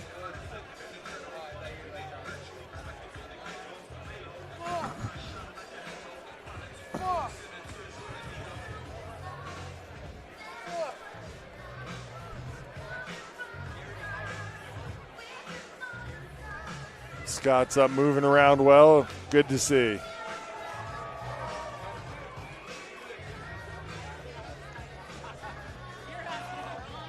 And let's make it official. Yes, let's. Let's. Ladies and gentlemen, referee Armando Castro has called a stop to this fight at 1 minute, 24 seconds into the first round. Winner by knockout, Bruno Jesus is King Nicoletti! Congratulations, Bruno Nicoletti, representing Victory MMA, gets his debut win. Well done, sir. We look forward to seeing you again. Bruno, don't go anywhere, please. Ladies and gentlemen, I'm standing here with your winner, Bruno Nicoletti. Put your hands together one more time, please. Bruno, I know it's been a long road to get here. You've competed at a high level on a lot of stages. For your wrestling, Brazilian Jiu-Jitsu background, you're an extremely tough opponent to match, but we had a tough Talami Scott say, hey, I'll get in there with him. He initially defended the wrestling well. You eventually got an overhook over the head. You pulled a leg, got the fight to the ground. Was that the intention to wrestle going in here for your first one? How do you feel? Vern, I feel great. How good is our God? You know, there was a time I was broken, lost. Jesus saved me. He gave me salvation and grace. And he can do the same for you. But Vern, that was a blast. Let's do it again. Come on. Amen, brother, amen. Absolutely. We can't wait to see you back in here. Now, you train out of Victory MMA with Gilbert Smith. He's a legend here in Colorado MMA, fought in the UFC. Where do you go from here? Man, I'm going to just keep taking fights, getting better. I do want to shout out my beautiful wife, my family, everybody that came out to support. Thank you. Absolutely, Bruno. We'll look forward to seeing you back in the Sparta cage as soon as your coach says so. We'll see you again real soon. Thank you.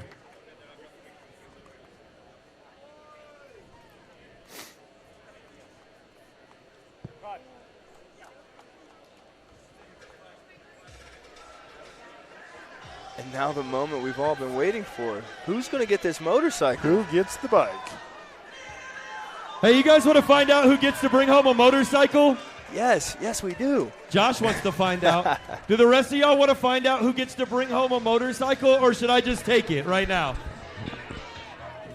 She said I could take it. I heard it. Wrap it up. I'm just kidding. I'm going to pass it back over to Vern. We're going to do the drawing right now. Ladies and gentlemen, this is the moment, other than the fights everybody's been waiting to find out who's going to take home that classic bike back there on the trailer right now. We have the owner, Todd, here from the Wide Open Saloon. Make sure that you come out here. Check out the Wide Open Saloon. They got great concerts all the time. Hospitality is amazing. Food is second to none. Come get you a good drink. Right now, Todd, are you ready to go ahead and reach into that bag, find out who our winner is? Let's do it right now. Yes, sir. The first drawing is for the gift card. This is a $400 gift card from Harley Davidson. The winner of the $400 gift card is Jacob Fouts. Jacob Fouts, are you here in the house? If you're here in the house, come cage side. $400. Second drawing, this is the grand prize right here. This is for the bike.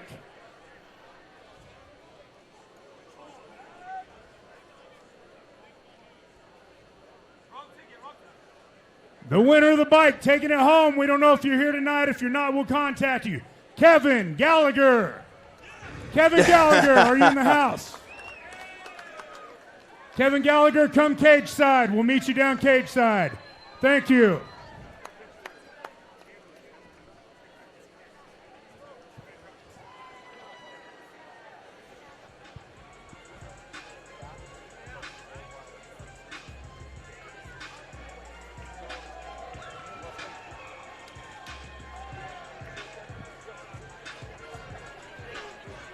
Ladies and gentlemen, it's time for your co-main event of the evening.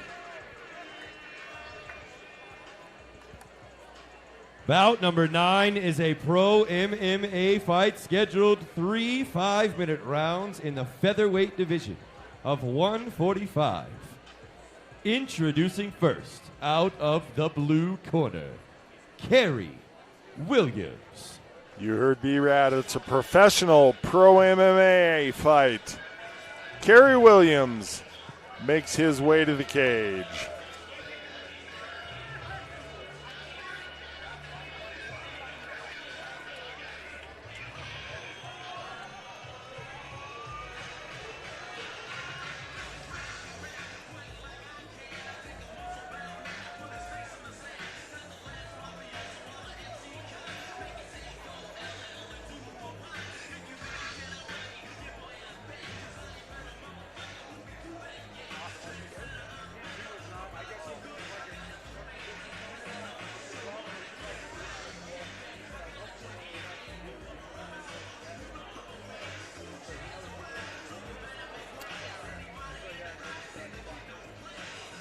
Waiting for his mouthpiece is Mr. Williams. Always importance. Got to keep the pearly whites.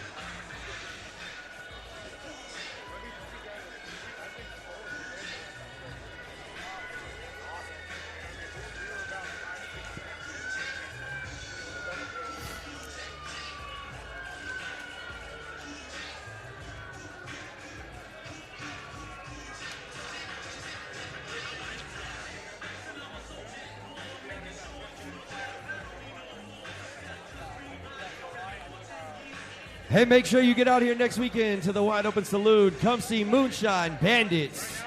Right here, you can get your tickets at wideopensaloon.com.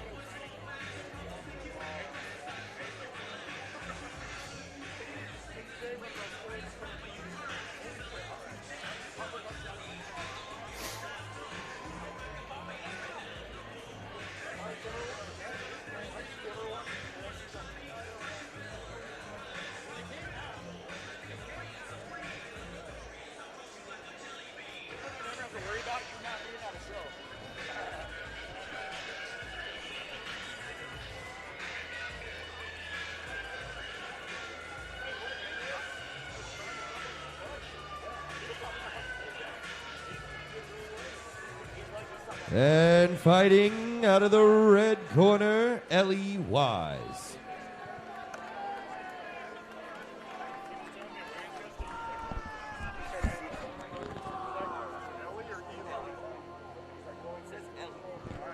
On the drop sheet it said Ellie.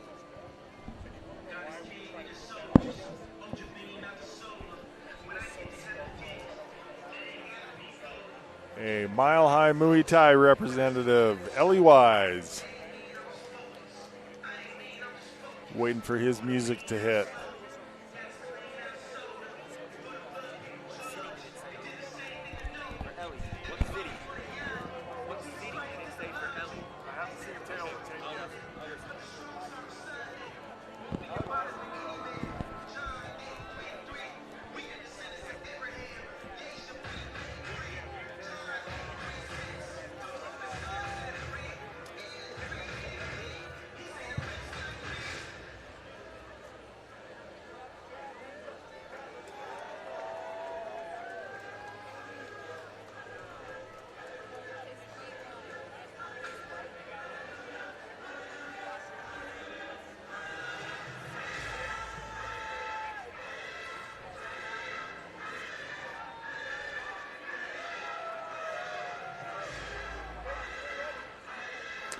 Our tail of the tape gives us Kerry Williams out of Detroit, Michigan. The 24-year-old boxer makes his pro MMA debut, 5 feet 8 inches tall, 144 pounds.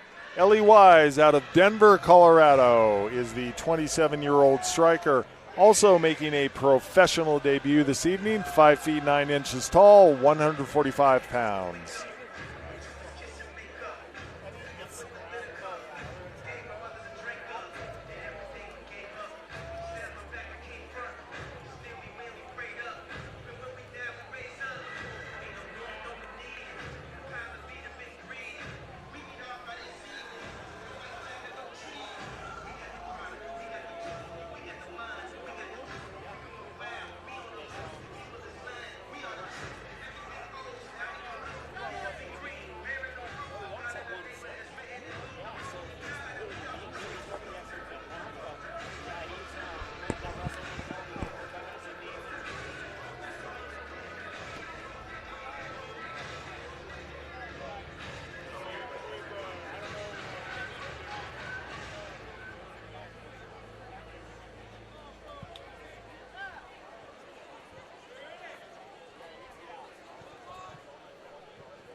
Ladies and gentlemen, fighting out of the Mike Maroney Ford of Longmont Blue Corner. This man is a boxer. It is his pro debut. Standing 5 foot 8 inches tall and weighing in at an official 145 pounds. Representing MASH and fighting out of Detroit, Michigan, Kerry Williams.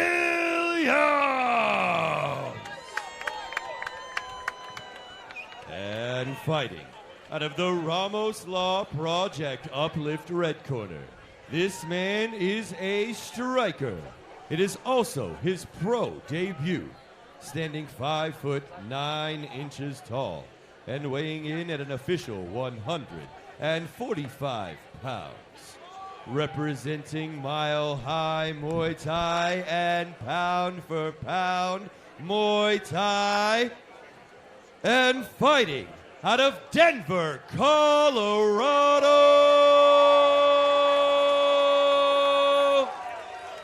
Ellie Wise.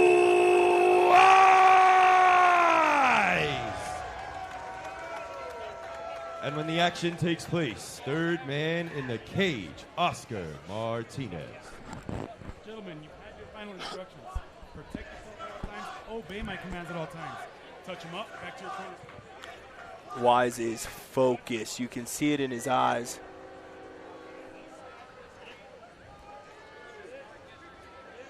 Here we go, fight fans. Sparta 111 Summer Series 2026. Co-main event underway. First pro fight of the evening. It always gets a little more serious when you have money on the line here. So true, so true.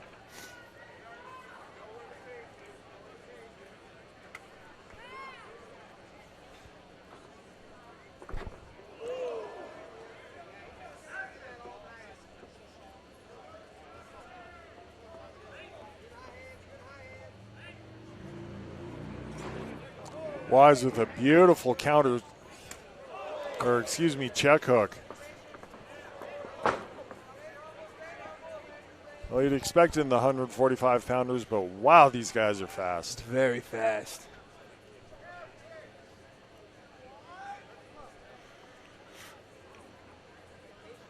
Williams definitely a boxer with that boxer stance, keeping it a little bit bladed in and out. Got to be careful watching those kicks coming in, because Wise is quick with those kicks. Yeah, Wise seems to have a really good read on Williams' timing. And interesting for as early in the fight as it is. He's just a fighter that just has really good vision. Yeah, it does look like Williams has just one attack. It looks like it's strictly boxing. We're not seeing many kicks or any other movements besides a boxer movement. Yeah, stellar reaction time for Wise. There it is, the leg kick. You can see Williams limping now.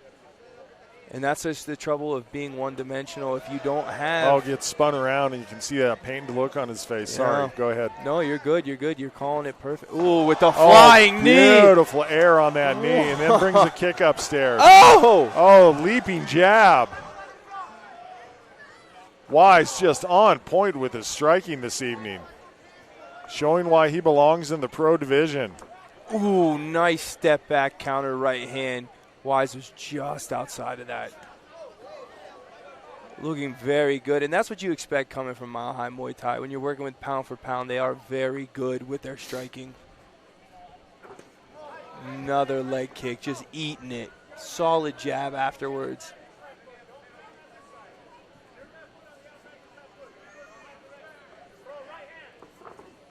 Ooh, get a little fancy.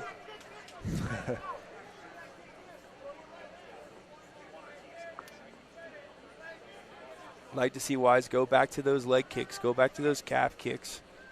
5-minute round, so we have just under 2.5 minutes left. You know, being Williams, you got to bite down and you got to go get your respect. Got to figure out those leg kicks. Yeah, it's a difficult thing for Williams. Every time he tries, snap kick to the face. And Williams is hurt. Wise picking his targets now. Yeah, Williams is going to want to get off the cage. Some would say Wise is picking his strikes wisely. Oh, beautiful leg kick. Wisely indeed. Big punches. That's going to be the end of the fight right here. Beautiful elbow. Nicely done by Wise. Williams purely relegated to defense here. Williams warned that he needs to fight back, and that's it's all over. Well done by Mr. Wise. Ellie Wise with a successful pro debut. Just looked on point. Every time Williams tried to close in, Wise was so accurate with his counter-striking that Williams was just met with something brutal. Yeah. And then I hope we get to see that leg kick that put him down at the end. Yeah, right there. I mean, that really could have been the end of the fight right there. But Williams, to his credit, hung tough for a while, worked hard to defend himself. You could see him try to set up base there and get himself up, but good top pressure by Wise, and just had his striking game on point while standing and on the ground. Yeah, Wise doing a great job with those leg kicks.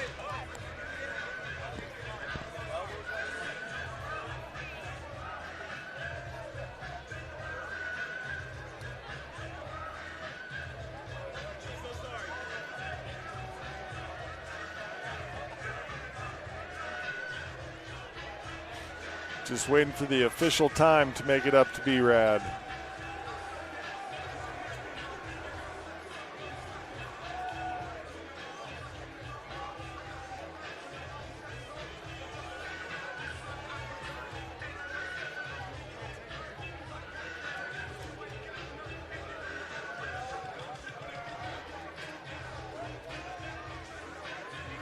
And respect to Williams for, flying out from Detroit, coming to Denver, coming to the mountains, the high altitude, facing a tough kid. No easy task. Ladies and gentlemen, referee Oscar Martinez has called a stop to this fight at 3 minutes 48 seconds of the first round. Winner by verbal submission, Ellie. Congratulations to Ellie Wise out of Pound for Pound Fitness and Mile High Muay Thai. Successful in his professional debut. Stay right here. Well for me, done, boss sir. man. You got like a whole cheering section over there. You got students or something? You got students in the building? Yeah, you do. Ladies and gentlemen, I'm standing here with your winner, Ellie Wise. Ellie, it's been a long time coming. You haven't fought in the Sparta ring or the cage in over 2 years. You've been looking for your pro debut. You've had a lot of people show interest and then change their mind. Tonight, Kerry Williams showed up from the boxing world. He said he's ready to get in there and bang with you. Took a little more than 3 minutes. How do you feel fighting a boxer coming over like that? First and foremost, glory to God for everything I have. I've been through a lot in the last 2 years since my last fight. And yeah, I just got everything to thank to God for bringing me to here tonight. I'm so happy to be here and to perform in front of you. It's been a dream come true for me to have my pro debut. Man, growing up, no one would have thought I would become a professional fighter. But I kept that dream inside of me, just burning deep.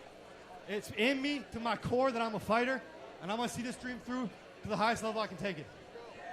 Absolutely, there's no doubt to that you are a fighter to the core. You come out of the world-famous pound-for-pound Muay Thai with Justin Houghton. You got great teammates, great training partners, Austin Haverkamp, Justin Wetzel. You got a lot of great people in your corner. What's next for you? Where do you go from here? I'm going to stay active. If y'all have me back next month, I'll be happy to fight again. I'm going to try to take us all the way to the top. I got to get moving. I'm ready to go. I'm healthy. I have no injuries. I don't think he hit me one time. Let's get me back in there. Ladies and gentlemen, your winner, Ellie Wise. Put your hands together. Hey, all of the students over there, I heard him say that he gives a free homework pass to every single one of y'all that showed up tonight. He whispered it in my ear. I heard him.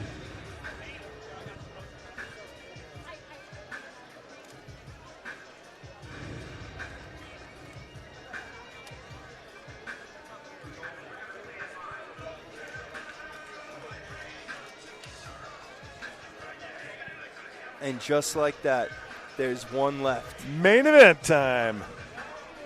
I've been spoiled. I've been sitting next to this shiny piece of metal here all night.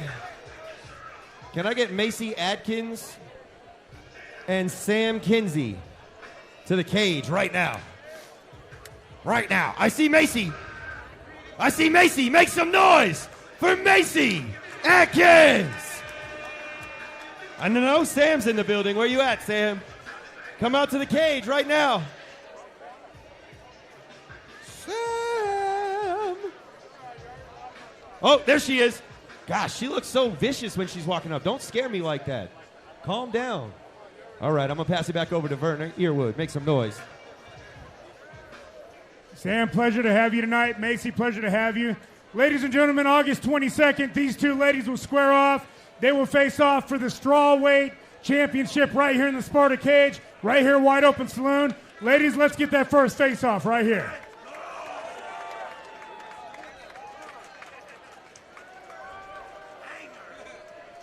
Ladies and gentlemen, you don't want to miss this one. The ladies always bring the heat more than the men do. These two ladies, this is a rematch. This is part two. I'm going to talk to Macy just real quick. Macy, in your guys' first fight, you came out, you were winning the fight. Miscalculated, got hit. Sam won, got her hand raised. How do you feel going into part two? Man, I am so excited. It's just been a long journey. I moved to Pound for Pound. I've been there for almost 2 years. Last year, I went 4-0. So, I'm just super excited. It's the only loss I have on my record. And, I'm just a completely different fighter going into this cage in August. So I hope she's ready for it. And there's been a lot of shit talk. So I'm excited, and I'm going to give her 9 minutes of hell. Thank you, Macy. We're excited for that fight. We'll see you August 22nd. Sam, part two, you won the first fight. This is a rematch 2 years in the making. You've been a very active fighter, fought Muay Thai, fought kickboxing. You've boxed a little bit. You've been active in the cage. How excited are you for part 2? I am super excited for part 2. When we first matched back in 2023, it was a really back and forth. Macy was whooping my ass in the beginning. Well, not gonna lie, but I came through and put her back on the ground. So in those 3 years, I know we've both improved a lot. So I'm curious to see what she's gonna bring to the table this time. Maybe we can do part 2 and I'll knock her out again. We'll see. Maybe. Everybody will see August 22nd. Make sure to get those tickets. Sam Kenzie, ladies and gentlemen. Put your hands together for Macy.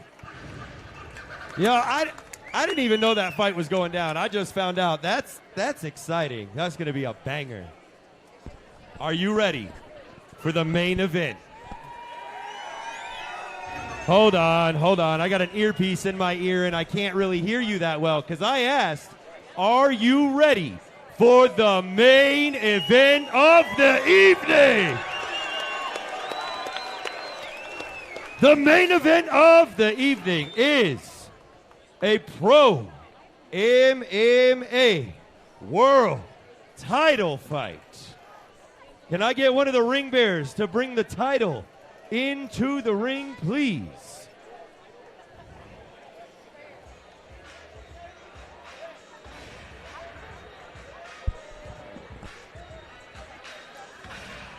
All right. Bout number 10 is scheduled. 5-minute rounds in the light heavyweight division of 205. Introducing first, fighting out of the blue corner, Valdemar Santos. Valdemar Santos makes his way to the cage for this 5-minute round world pro title fight in the 205-pound division. A representative of Brazil is Mr. Santos.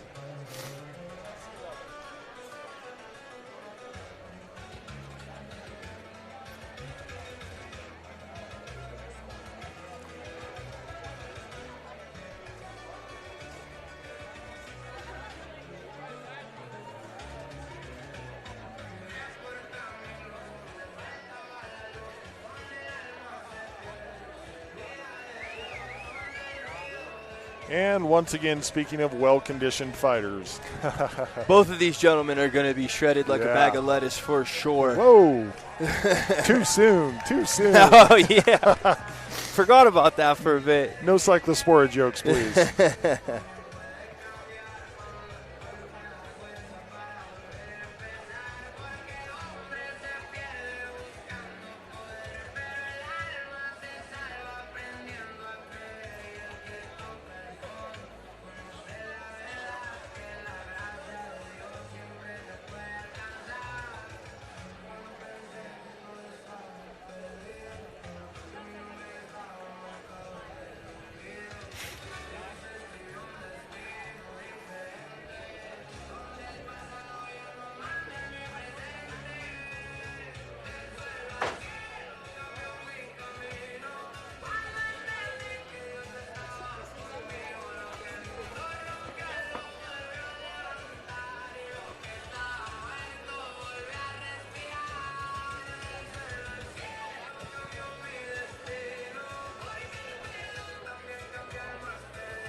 And fighting out of the red corner, Adam V. Hill.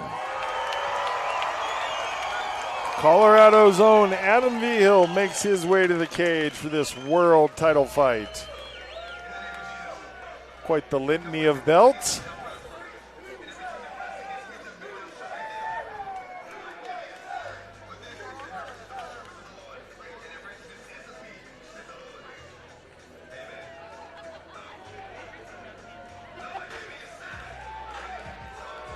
And one thing that made me very excited when I was asked to do commentary for here is I saw the special they did on Adam V. Hill, and I love the message. I love what this man represents, and it is an honor to be able to be out here and call it with you guys here at Sparta. This guy is doing an amazing job in the community. All right, our tail of the tape, Valdemar Santos out of Goiânia, Goiás. He's the 30-year-old mixed style fighter with a 13-5 professional record, 5 feet 9 inches tall, 201 pounds. Faces off against Adam Vigil out of Colorado Springs, Colorado. He's the 37-year-old, also mixed style fighter. Pretty even there with a 12-1 record, 6 feet 1 inches tall, 204 pounds. Yeah, I'm excited to see Mr. Vigil back in the cage again. I called a lot of his fights very, very early on in his career as an amateur, so nice to see him make his way to a world title fight.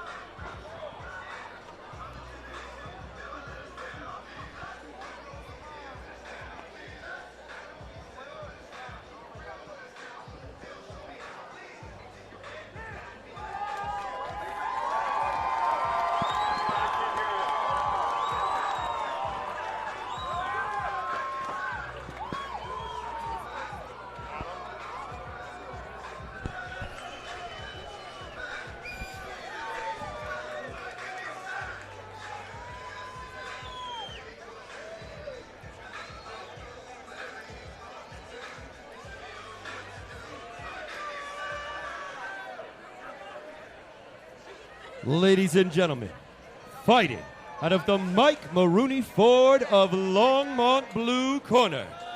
This man is a mixed fighter with a professional record of 13-5. Standing 6 foot 2 inches tall and weighing in at an official 201 pounds. Representing Mahaldo Team and fighting out of Guyana, Goiás, Valdemar Ngueba Santos.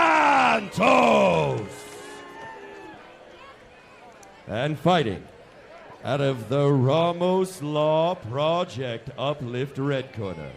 This man is a mixed style fighter with a professional record of 12-1. Standing 6 foot 1 inches tall and weighing in at an official 204 pounds. Representing Unbreakable MMA. And fighting out of Colorado Springs, Colorado, Unbreakable Adam Vigil. And when the fight takes place, third man in the cage is Armando Castro. Fighters, this is the main event of the evening. You were given instructions. Fight clean. Obey my commands at all times. Protect yourself at all times. Touch them up. Back to your corners.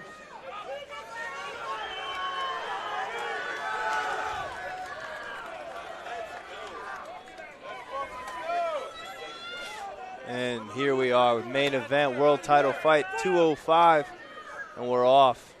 Santos with the blue tape on his gloves, Vigil with the red. Big straight right, left hook from Vigil. So much power in these two.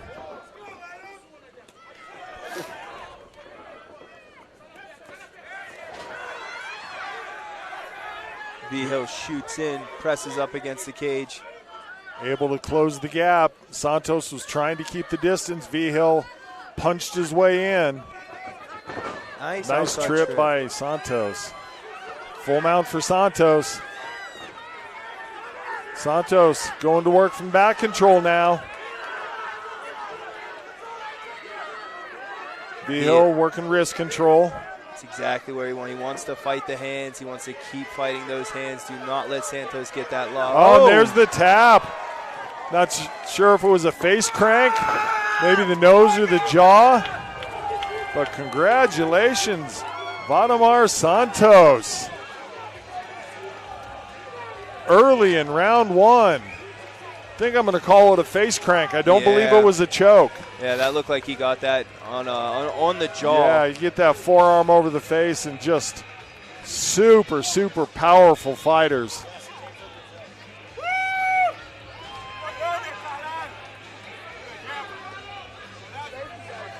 Yeah, as we see the replay here, Santos sneaks that right there, right on the jaw. And if you guys have never experienced that, that is a lot of pressure on your jaw.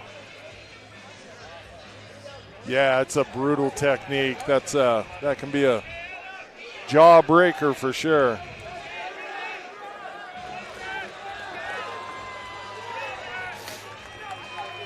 Very, very unfortunate outcome for Adam Behill, but give credit where credit's due. Santos came into enemy territory, into a very, very one-sided Colorado crowd.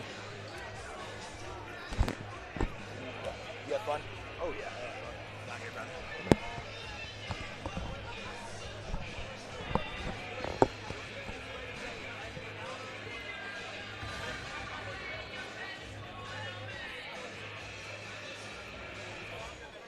Vigil still being tended to by the medical staff.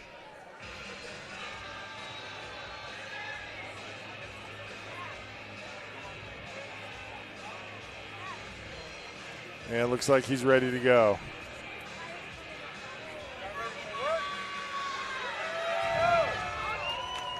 All right.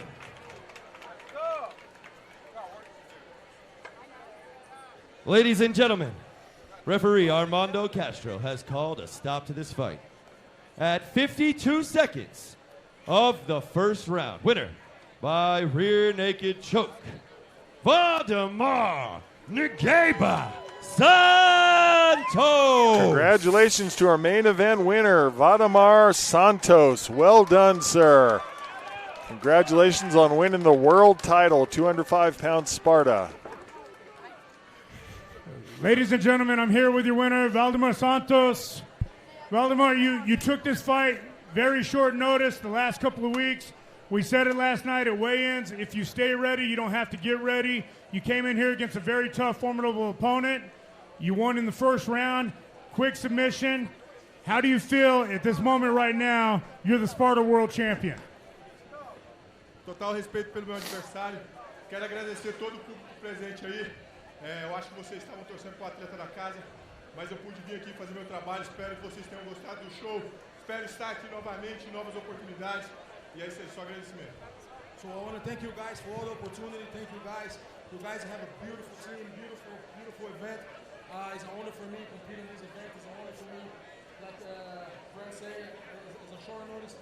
I was training for so long, and then I come, and then I did the show for you guys, and I really appreciate everything you guys do for the event. It's awesome for me. Where do you go from here whenever you get back home? What's next in your career? Qual que é a sua próxima luta? O que você pensa no futuro? Bom, o Dana White contra Decides vai começar agora. Eu espero poder estar no card aí desse evento para poder entrar na UFC. So he said, I wanna be ready, do a couple more fights, and he's gonna have the UFC event, the contending. I'm gonna try to join, and but I'm gonna fight again, you know, one more fight, and I hope it's gonna come to the next event. No doubt you've earned that opportunity, well deserved. Anybody you'd like to give a shout out to? Anybody you would like to thank? So. Agradecimento aí a todo o público presente. Quero agradecer pela presença de vocês. E é isso aí, espero vocês uma nova oportunidade. So he said, thank you everyone. He said, I really appreciate it. Like I said, like everybody, all the shows, the beautiful shows, a beautiful night, and all blessings. And that's it. Thank you very much. Ladies and gentlemen, your champion, Valdemar Santos.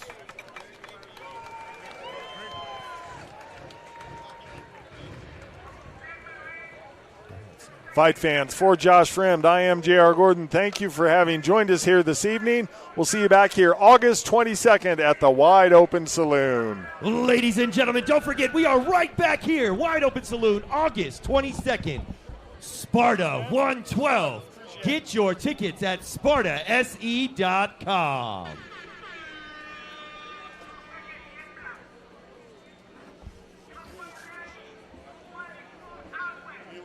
close by, or you got to drive? 30 minutes. Okay. Yeah, I got my motorcycle, so I'm gonna let this clear out a bit. What do you ride? Just a Sportster, low iron. Yeah. Cool. I'm a huge motorcycle enthusiast. I heard so. you were going to Sturgis. Yeah, That's it'll awesome. be like my 19th year. Oh, going. hell yeah. I'm fighting in 2 weeks, or my one friend who does the camera here, he's riding up as well. I've never been. So I was like, the timing won't work, but hopefully next year. It looks like a fun time. Yeah, make room for it in your schedule. It's a good time. You and a half million plus his biker buddies. Yeah, that's awesome. Take care, man. Safe ride home. Thank you. Can we